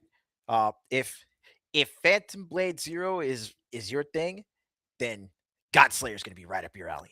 Yes, the Avatar game we always wanted. I Yep. yeah, definitely saw that trailer. Definitely was very impressed with it, and that's exactly what I said. This is the Avatar game we always wanted, Word. but never got, right? This So, looks like a game I will watch GQ Asian Dude play on Twitch and never play myself. hey, I'm okay with that, and I plan on playing this on the hardest mode because I wanna get the maximum, like, gameplay out of this thing, Oh yeah, definitely gonna watch that. I'm not touching that. Ugh. for sure. I do wanna watch you play, like, Onimusha or something like that, something a little bit lighter. Yeah, Onimusha when that comes out, I definitely want to play it. Yeah. That's one I've had on my list. It's not in my top 3. What about Uh, sorry, go ahead. Go ahead. No, please. I was gonna say, what are your feelings on Pragmata? Split. Really? Because Yeah, it's pretty interesting right now, yeah. it looks interesting, but it's one of those things like I don't have the bandwidth right now to go outside my comfort zone too much. Okay, It's one alright. of those things like I know I have limited time as a new dad, so when I'm looking at these games, I feel this is like an issue I've had. I feel like I'm muted in my response unless it's something I'm really interested in, because it's just like I'll get to it eventually. I'll hear cool things about it. I'll hear my friends or watch my friends play it in the background. It's just that's where my life is, which is why my first pick for these 3 is a cop out. I'm picking GTA 6. Like There you go. There it is. I Yeah, fair. knew I was looking forward to it this year. I set aside money to make sure I'd have it for it because I'm very much looking forward to it. Yeah. And it getting delayed into 2026 makes me super super sad, obviously. But I do know that when it does come out, I'm putting aside time to play that. It just looks too good. And the stuff that we are hearing about being able to enter so many different of these buildings, like having such a large percentage, like you can go inside, seeing where they're going with the story as it's evolved, as they've released these trailers and released the website and talked more about it. Like I'm already bought in. I'm really interested to see what they're doing with the story because I put in a significant portion of time into GTA 5 and loved it. Um, and it was one that I remember when GTA 5 came out. Like I, of course, played the heck out of 3. I remember recording a video for Spanish class where we voiced over in GTA 3. Right. We used that as like we were recording us playing that and using it for Spanish like language. We had to make a video and that's what we used. So I liked 3. I played 4. I enjoyed it except for some aspects. Um, 5 I just went deep into. Online has grown into such a crazy thing that I just can only imagine what they're going to do with 6. And I'm Yeah. supremely hyped for this game. Obviously, the industry is as a whole. I'm not. It's not some kind of hot take, but I just really feel like they're dialed in the story with 6 and the way they're presenting it. I'm very interested to see where it's going to go. It's given me a chance to be like, oh, I can play GTA 5 again, where I have this like really solid single player story where I can take my time in it and really appreciate it. So I don't know. I'm like I said, uber excited for this, and I'm really interested to see what they're going to do. Am I worried about it slipping again? Sure. Yeah. I mean, hopefully this is it now, right? Yeah. I'm aboard with you on that one. This is anticipated, for gaming culture, for the benchmark of what's next and what's to come, like, because I feel like we're kinda getting away from this open world game thing, right? Into I don't know, open environment. It's a little bit smaller, but still kinda open world-ish. Like Arc Raiders is pretty open world, but not Mhm. really because it's in zones. So it's interesting how this will serve. I know it will do good, but how it will Yeah, survive we the know it's next gonna gen. sell like gangbusters. Yeah. To your point, games nowadays are huge and they have to kind of compartmentalize them because they're unable to handle this scale or systems can't handle the engine and the way they've built these games because these Yeah. games are getting massive, Yeah, right? the And physics of especially now we're talking about like RAM shortages and stuff, right? Like, yes. these things are not going to be able to handle it. Um, but this game they've said from the get-go is designed to be open world. It's going to be Yeah. relatively seamless. You're not going to have these compartmentalized things except where necessary. Like we saw what they did with 5. 5 was an incredible like expansive sprawling kind of feel. um but seeing it in this kind of fidelity potentially with this kind of like in-depth storytelling from what I'm getting from these like vibes, like yeah, man, I know it's going to push limits, it's going to sell like gangbusters and set new sales records, but that's just kind of where I'm at now. I just like I'm really looking forward to it, and I just wish I could play it because I know I'm going to enjoy it. Cool. Ace, what about you? Third pick for next year, or This should be your second. Oh, this would be my second. We can go to 3, man. You can go to 3 and then back to 2. I'm not going to judge. Okay, well, second pick for next year, Dynasty Warriors 3 Remastered. No, you didn't see that coming, did you? Surprising absolutely no one. You left the room. Yo, he just got up and left. Oh no! You put his glasses down. Oh shit! What's this gameplay? My man got up and bounced. It's Lil Boo. Chat, do we even know? Do we even want to ask Ace why he wants to play this game? We kind of know already. Y'all, if you follow him on his channel, right? Ace Nelson. I broke him. You know he's our Muso man. He's the guy. But I mean, seriously, take the game that got me into the series, still one of my favorites, and then juice it up with a lot of the tech and a lot of the gameplay elements from Dynasty Warriors Origins. Easy lock, no question. Do you think they're gonna change like the way you acquired the fourth weapon or anything? God, like I hope not. It's gonna be all the same, right? They're not gonna change any like quality of life stuff in it.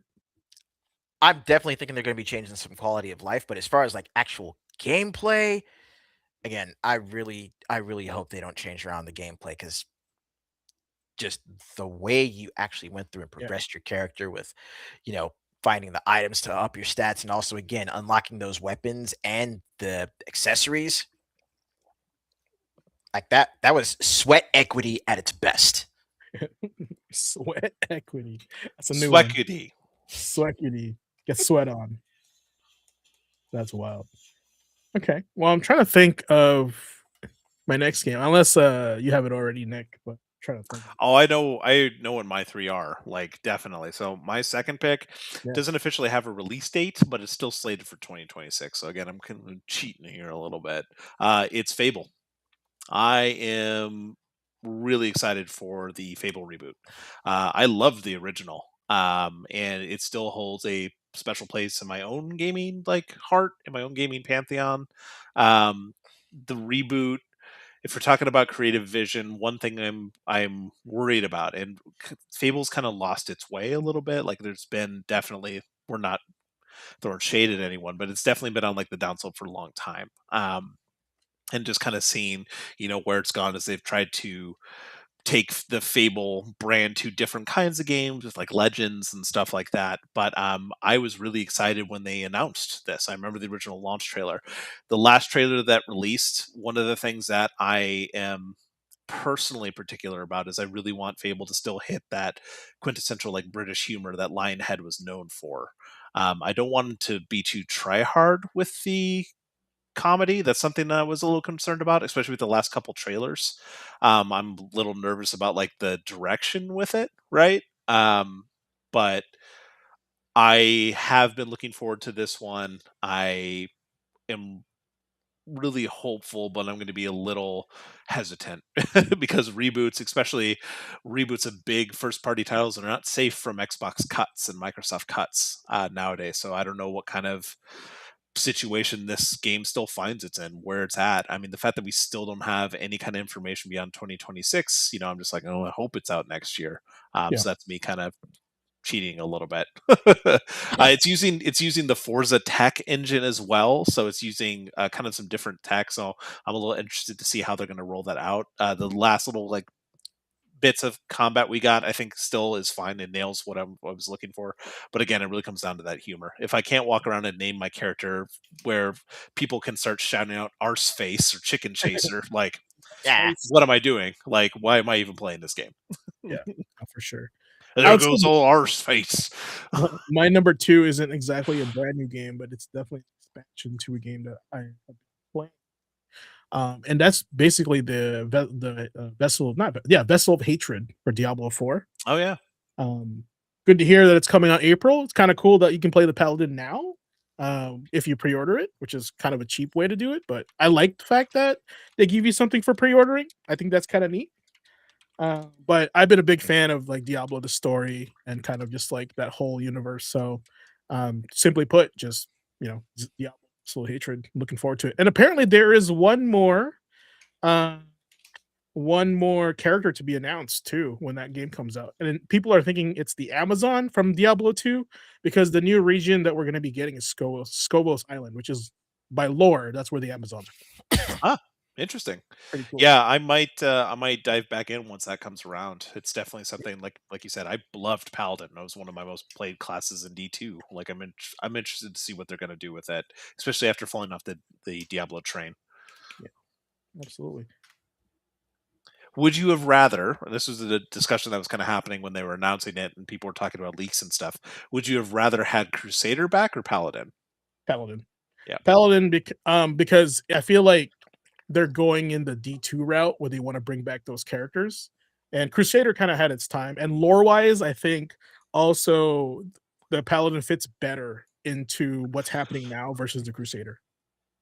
Like Frozen. Yeah, no, I see that Frozen image. Good timing. I don't know. At least you weren't doing anything embarrassing. Right, like talking. Yeah, right. Cool. Yeah, that's just my thing. Looking forward to it. I got a lot of time from now in April. Got a bunch of seasons, but there's a lot of games to play. I'm not gonna just sit here and wait for Diablo 4 and then to come out. Yeah, still something you're looking forward to. Ace, what do you got? For my third Samurai Warriors HD. Bro, I would be excited because I wanna see Queen 5. Well, now for my third one for next year. God, I wish I could remember the name for it, which really just irks me. But I think it was like Tides of Time or something. But there's this really, that's what it was. Threads of Time. Isn't that a PS2 game? Now that's Threads of Fate. Oh, my bad. No, Threads. Yeah, come on. Threads of Time. Well, okay, if y'all remember how I absolutely loved Chained Echoes as I was playing through it, and Threads of Time definitely gives me that. That's the wrong one. It gives me that Chrono Trigger, but Chained Echoes vibe. Yeah, the animation and stuff I'm looking at for this looks great on the Steam page for it. Yep, Oh yeah, the Chrono Trigger game. that joint. See, it's funny. All I have to do is see the picture. I'm like, no, that game. Yeah. No, you're right, man. This has kind of been forgotten, but this is not even funny how this is Chrono Trigger. When was this announced? I think we were watching this on a Summer Games Fest, right? Mhm. Like we were all on stream. I think 2 years ago or last year, Yeah. because we were like, bro, this is Chrono Trigger. We did this thing. Mm-hmm. Yeah, that's one I think I'm gonna, now that I'm on here, I'm gonna add that to my my wish list as Yeah, well. this is cool. I completely forgot about this one. And is this the same dev as Sea of Stars? Hey man, this is why we do this on this pod too, and have these kind of questions. And Oh, why we dude, appreciate hold chat. on. Pause. What the hell? Even this map layout is Guardia 800. I Right. feel like this is so close. That to is 600 AD. Yeah. No question. Oh my god. Okay, that's cool. I'm not complaining. I think it's cool. And matter of fact, this is what I mean. This is what I bring up all the time. Like, I don't know how much effort or work this style of game is, but like if Square decided to make their older games like this, I'm still on board for it. I think it's so cool. That's why like Octopath seems really cool to me. Like was it triangle strategy? Like that style of game just looks really fascinating to me. Chat knows I played the Yuden Chronicle, right? And I enjoyed it thoroughly, even though it's not a high And graphical. look, they got Robo in there. They didn't think Yeah. we'd notice, but we did. Threads of time. Chrono Bullet. Good job. That was a good one. Wish listing it now. Yeah, we just added it to mine. Thanks for the reminder. All right. I think I got a link from you for this last one. Let me see. Oh, for my final pick. Hell yeah. I mean, mine is GTA. This might be my most anticipated just because it's been delayed multiple times and it's something I've been looking forward to for quite a while. To set up the video you're about to put up, which is the most recent release date trailer. Set in an alternate history 1980s America after a nuclear disaster has devastated the land. You play Reach, an AI trapped in the body of a human, as they uncover the secrets of the enigmatic Phoenix Corporation. Run, climb, and fight your way through this dystopian cyberpunk world with tight and responsive combat. The retro-futuristic world is brought to life in stunning detail with handcrafted pixel art, which is enhanced with modern effects to give replaced its dark and gritty vibe. Man, when this trailer first dropped for this, I was sold instantly. It reminded me of another game. I think it was called The Last Night. Mhm. Which was one that's in dev hell now. It's super small team. I don't know if we'll ever see it, but I'm really into the cyberpunk vibe and that kind of like Yeah, retro this- futurism anyway. And this cool. most recent trailer just like sold me even more on it. It'd been delayed multiple times. And then seeing this like actual like release date trailer, I was so excited for. And I don't know if you two've seen these trailers before. I think I showed the first like You showed the first announcement one. trailer. Yeah, Yeah. the announcement trailer for it. I was But yeah, already like, this is cool. yeah, this looks great. It looks incredible, and now that we've got a little more information on the story and stuff, Mhm. I cannot wait. Especially with like all the changes and the advent of like the pixel games. I've gotten really into like Vampire Survivors this last year, and then this with the like cyberpunk vibe and just like some of these shots, man. The Yeah. like modern updates to this style, I think just really hits this spot where this game I think is going to be a hit, and I think it's something where a lot of people need to check it out. Yeah. But yeah, man, it's like I said, every vibe about it, and a lot of the movies and media that I consume and love, like It's so cool. yeah, it's really really cool. And then that title too, oh man, I can't wait. Like I said, it's been delayed multiple times. I can't wait for it, and now we have an official date. Yes. It's giving me like I Ooh, feel like that protagonist is gonna be like I'm a clone, like Total Recall. Like March I feel like that's what 12th. it's gonna be. That's gonna be a tough one because, like, literally, March 12 replaced, and then that Dynasty Warriors remastered hits on the 19th. Well, priorities, Ace. We know. Yeah, priorities, right? We I just know. Either way, between the three of us, those games are getting covered. yeah, definitely going to be playing that one. I think And so, too. But it's the moment you it said, checks too many boxes, man. right, the moment you said alternate history, though, I thought you were actually going to mention Showa American Story. that game. Yeah, Which that one still looks pretty fun. fair too. enough. that game is what is it? High school zombie schoolgirl all over again. It's kind of crazy. Yeah, I'm a huge fan of Blade Runner, that aesthetic, definitely. So the thought of this kind of covering AI and post-apocalyptic and like alternate 1980s, and then just the vibe yeah. and the, like I said, the update they've done to that kind of like Pixar art thing that we've seen with a lot of like side-scrolling games. I've just been sold on it so many times from the moment I first saw it. So that's what I'm looking forward to, man. And that's my last pick for 2026. Did everybody get number 3 already? No, Ace, did you have a third one? Yeah, my number 3 was Tides of Time. Okay. I mean, There's Threads of Time. I can't count. And Tides of Annihilation. Okay. Yeah. Cool. Phantom Blade Zero, Diablo 4, and I think it's me that needs the last one. Yep. Okay, gotcha.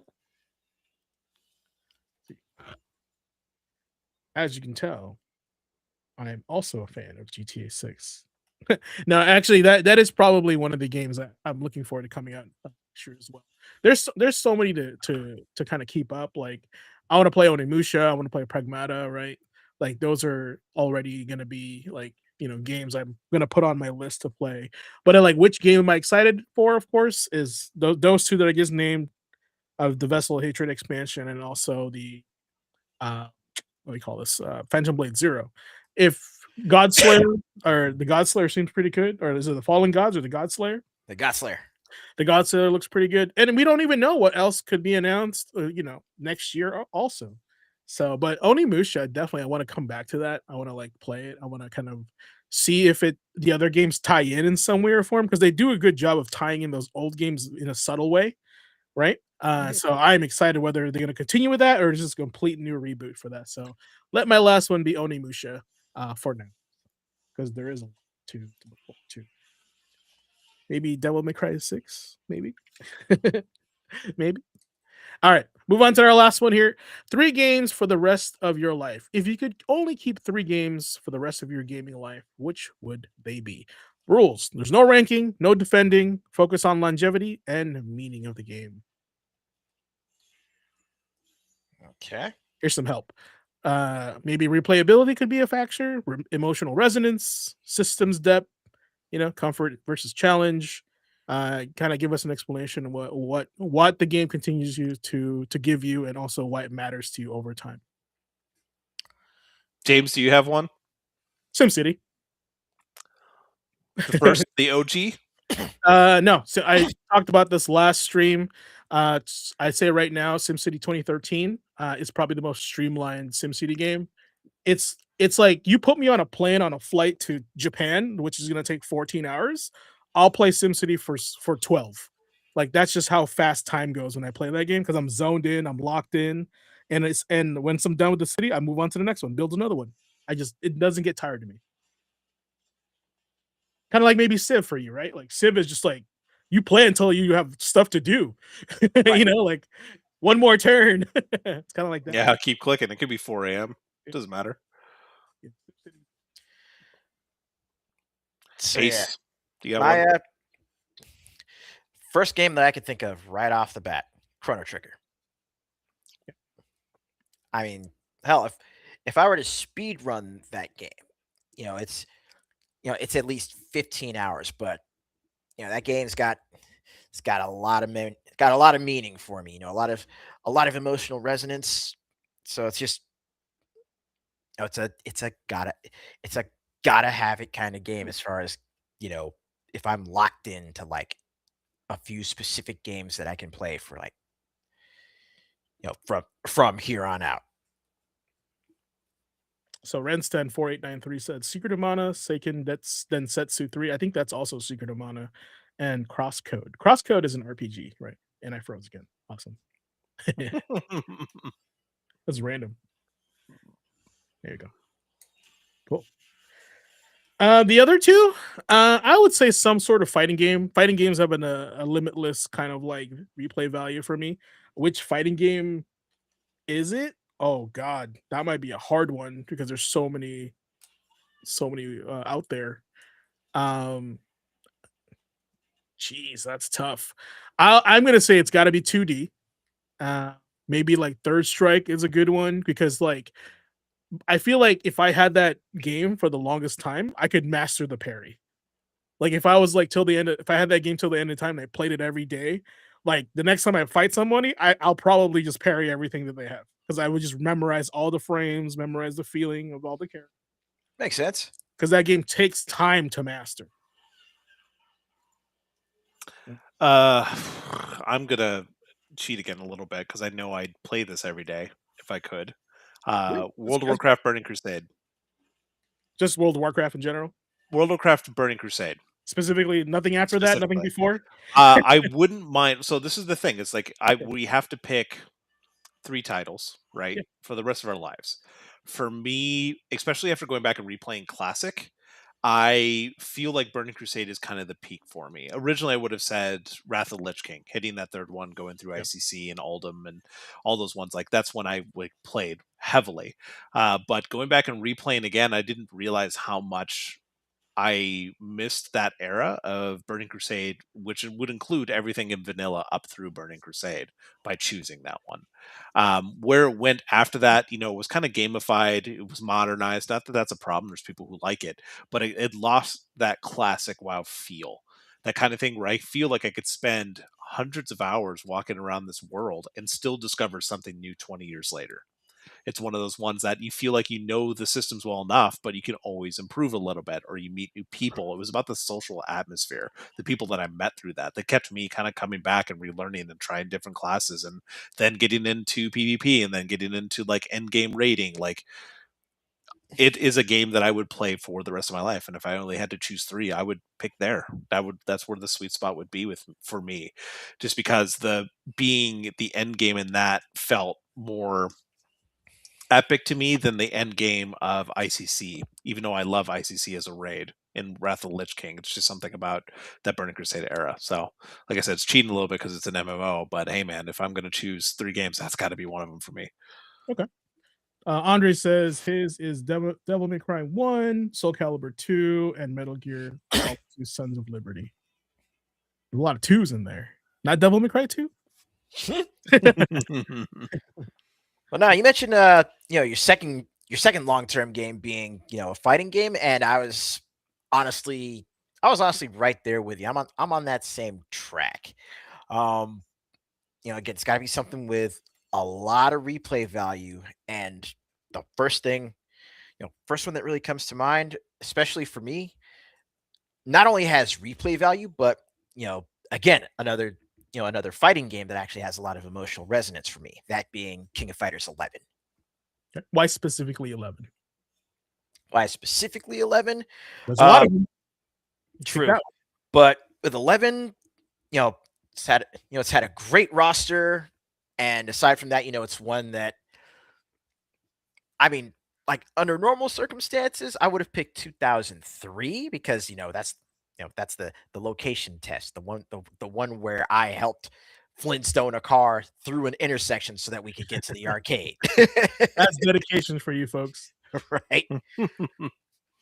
But 11 takes everything from KOF 2003 and excuse me, and really refines it, really polishes it up. And especially with the PS2 version, you've got the additional characters that were added in as well. So it's a great game all around. Okay. KOF 11? Mhm. Right? That's after 2002? Or That's after 03. After 03. Okay. Oh yeah, the one with like supposedly the Baki character in it. Yep. That weird one with the card guy. What's his name? One. Yeah, okay, I remember now. Yeah, that was like also I noticed like that's when the art really like shifted over in KOF, because the next one was 12, right? Mhm. And then that's when they really went into the pixel artwork. Yeah. Really mastered it in 13. So God bless that team. Whoever finds that team and whoever they start working for, they should show that portfolio of KOF 13 should be like, you're hired. This is amazing. Like they did some magic during the time. So about that. Okay, third game for me, over all time. Man, tough one because I love SimCity a lot. Like I could probably just live with that the rest of my life. Second one, Street Fighter 3 Third Strike, because I really want to master all the systems in that game. Or one of the hardest fighting games / Street Fighter games. The fourth one was like the third one was either gonna be like a game like SimCity where there's like an endless gameplay loop, or some sort of like story like Chrono Trigger, like yourself. And it's tough because like I feel like if you can only, to me, when you read one book and you read it again, it loses its like mysticism over time. Because I was gonna say like Final Fantasy VI, right? Yeah. And because I love Final Fantasy VI, I love like how it's just like you can pick as like, you can play the game as different characters too. So like you won't really have the same gameplay by your choice. You can pick whatever you want, But I really wanted to avoid an RPG, and I kind of wanted to get into like more of a like maybe like a Tetris like game, like I said, endless gameplay loop, right? Yeah. And I was trying to think of one, and I can't right now, unfortunately. But if it was gonna be the first thing that comes up in my brain was Final Fantasy VI. Hey, go with what your heart's telling you, man. Yeah, instantly. 3 in America, 6 in the US back in the day.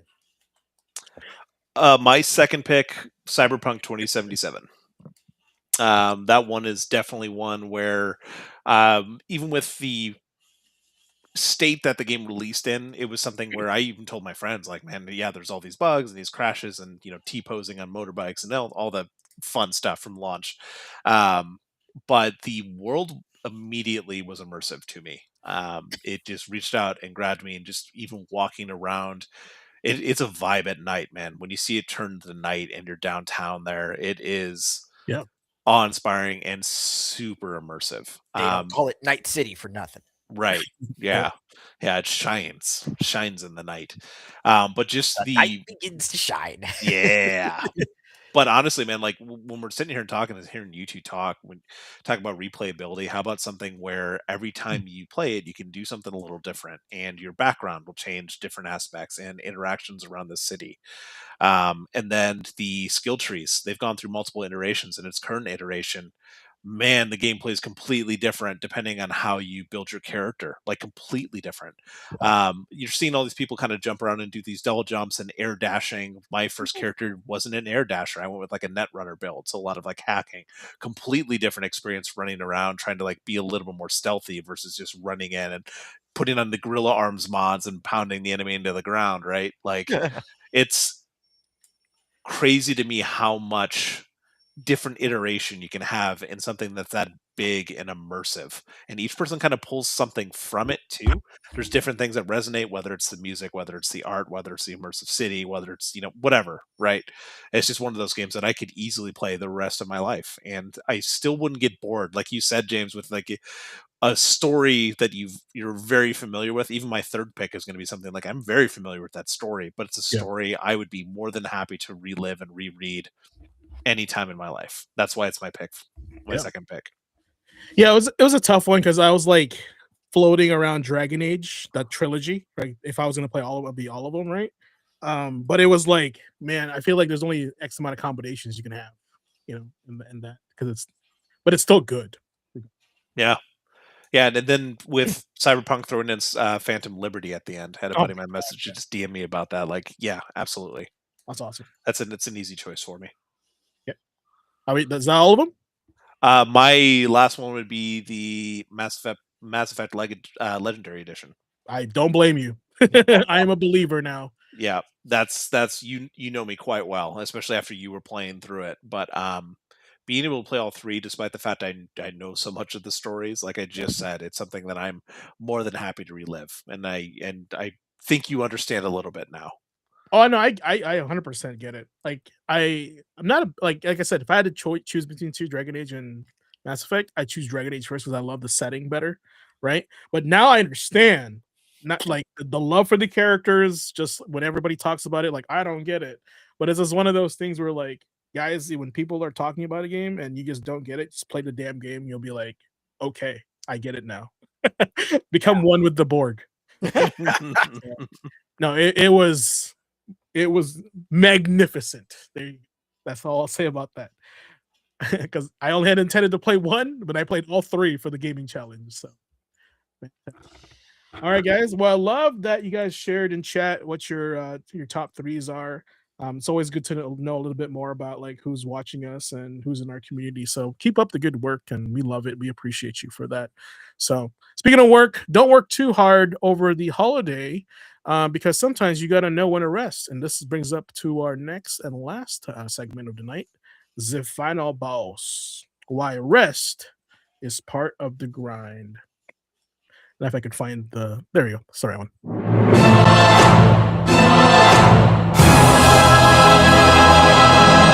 And if I freeze, I apologize. I'll fix that right away. So tonight's final boss topic, for us, first of all, if it's your first time here tonight, the final boss is basically where we take video game references, knowledge, experience, and apply it to real life. That's right. When the last person told you that, hey, you're gonna waste your life playing video games, tell them now. you don't know what you're talking about, because this segment of the show, we show you how the various things you learn in gaming world, while gaming, while being a gamer, you can apply to real life and to make your life a little bit better, one day at a time. So tonight, it's going to be called Press Pause: Why Rest is Part of the Grind. So here we go. Every episode, we talk about the grind, right? Last time we said, don't forget about the delayed gratification, about grinding it out, the hustle, the next level, right? But tonight's final boss is gonna be a little bit different. We're 2 days away from Christmas, right? Because the hardest challenge this time of the year isn't really pushing forward. It's knowing when to stop. When most of the year is chasing progress, right? Finishing games, clearing your backlogs, keeping up with updates, season passes and patches, etc., all that stuff. Life is crazy. Somewhere along the way, even the things we love start to feel like obligations. Matter of fact, I can say truthfully on my end that the A to Z Gaming Challenge has become quite an obligation. I want to finish it before the end of the year, but it's not looking like that. There's just some games on there that I probably won't have time to play, because for some reason I put a lot of RPGs on there, and that's my fault, nobody else's. And I've decided to play all 3 games of Mass Effect, right? So that is all on me. But hey, I don't want to take and make gaming into an obligation. I want it to be something that I love and enjoy. So I'm playing at my own pace, and you should too. But here's the truth: not every season is meant for grinding. In games, pressing pause doesn't mean you failed. It doesn't mean you quit, right? It means you're still in control. You get to choose when you pause. When you pause a game, what do? You check your map, review your inventory, and I also froze, didn't I? And decide what matters next. It loves freezing when I'm talking. Perfect. And life also works the same way. Now, the holidays remind us that the rest isn't weakness. It's simply just maintenance, right?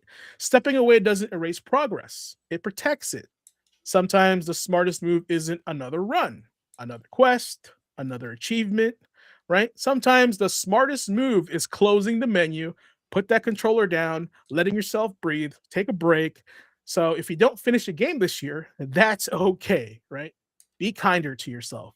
If your backlog grows, that's okay. You are extremely blessed that you have a backlog. If you don't play at all for a few days, that's okay too. Go do something else you want to do, okay? Because gaming is supposed to serve your life, not compete with it. Now, when the next level starts, when the new year loads in, you want to be rested, focused, and present. And that's by knowing when to press pause.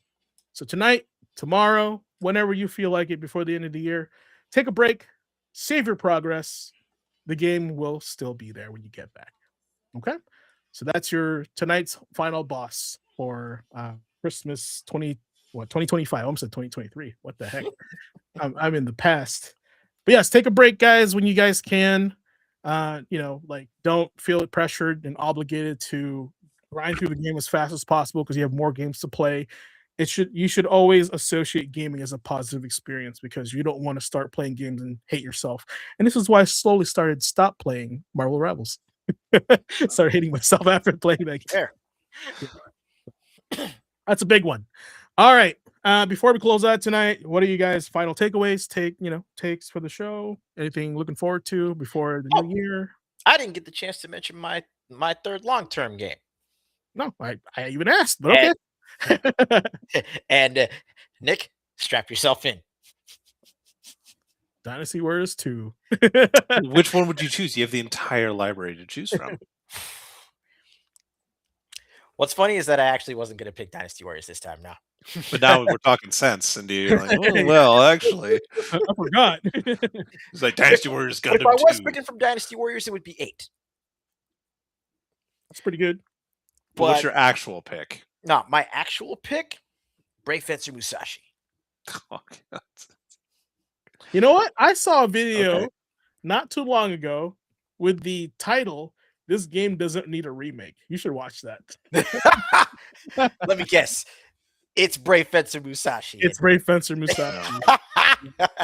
I'm I'm So gonna have to go watch it. I'm curious what you think about that video because it was a pretty good video. The calls coming from inside the house. Yeah.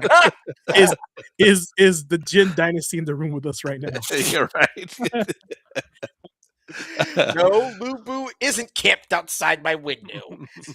Holding this halberd. Dude. My takeaway is this community's awesome. This group's awesome. I'm glad we're going into Christmas. Very happy to talk about this stuff tonight and to say to community members in chat, thank you so much for everything. This year has been great. The second season kickoff has been awesome. Definitely hop on the Discord if you haven't joined us yet. Get your friends to join. This next week, I'm looking to reboot up the retrospective for this month. So I'm going to put a poll up with some options. Please hop on the Discord, vote. I'd like to see what people have to say. I'm probably going to close it probably the end of Sunday. So we have through the weekend to vote to give me a day or two just to kind of get that done. But appreciate it. Okay, cool. I was gonna say, and the link is on the bottom of the screen there. I wanted to show everybody our amazing gear because I was just telling Nick earlier that we sold 2 of his shirts. I wanted to show you the shirts that I'm talking about, not this one. That one's still, the one. The Neurogamer shirt, that's what it's called. But this one is apparently selling like hotcakes. The one in black, the next class Lion graphic tee. I looked at this says this is the most ordered item in our store minus the hats, right? One guy actually bought a hat and a shirt, which is pretty cool. So check that out if you guys want to rep your gear. And where I am open for you guys sending photos wearing your gear, and I'll post it on socials if you guys give me permission, of course. I would love to see you guys in your Gamer Quotient stuff. Just rock with it, rep with it. And if you have no idea why that shirt's so cool, I understand. Keep watching the podcast. You'll find out. Yeah. You'll find out eventually. Yeah. Right. And it's funny because I think the guy that bought it, like I know the guy, and I don't think he knows the reference. He chose that shirt over the other one. So hey, man. Sometimes it's just the aura speaks to you. I love it. Love it. And also, this hat comes in like 4 colors: the white one, the red one that Ace has, solo black one, which is super cool, and then the red, and then the orange one that I'm wearing. So, y'all love that? Awesome. We'll eventually get more polos. Anybody? Huh? Polos for the show? I'll wear polos. Bunch of weirdos. Hey, I worked at a video game store and had the option to wear polos. I always went with the crew unless I was forced to. Nah. Well, I mean, I think hoodies is a pretty good one. So maybe we'll look at that down the road as well. So, all right. Well, with that said, let me send off everybody here tonight with the outro. I call it the final boss send off. But that's going to do it for class 58. We're almost to 60 of Gaming Academy, and we're almost at 2026 as well. Tonight we talked about the past, the present, and the future, from gaming history to industry news to the games we're excited about and the ones would keep us with us for life. SimCity for life. I need to wear a shirt that says that, SimCity for life, looking like graffiti. Your hand, right? Be cool. More than anything, tonight's class was about intention, choosing experiences that respect our time, understanding when to push forward, and when it's okay to slow down. As we head into the holidays, remember, pressing pause doesn't mean you quit. It means you're still in control, whether you're picking up something new, revisiting an old favorite, or stepping away for a bit. Play in a way that serves your life. From all of us here at the Gaming Academy, thank you for being part of this community, for showing up each week, 8 p.m. Pacific Standard Time, and for keeping the conversation thoughtful. Make sure to follow us and subscribe on Twitch, YouTube, Twitter, etc., all the above, so you don't miss the next class. With that said, you know what they say here at the Academy: learn the craft, master the game. You've trained, you've leveled up. Now face the final boss. Happy holidays, guys, and we'll see you next class. Class dismissed.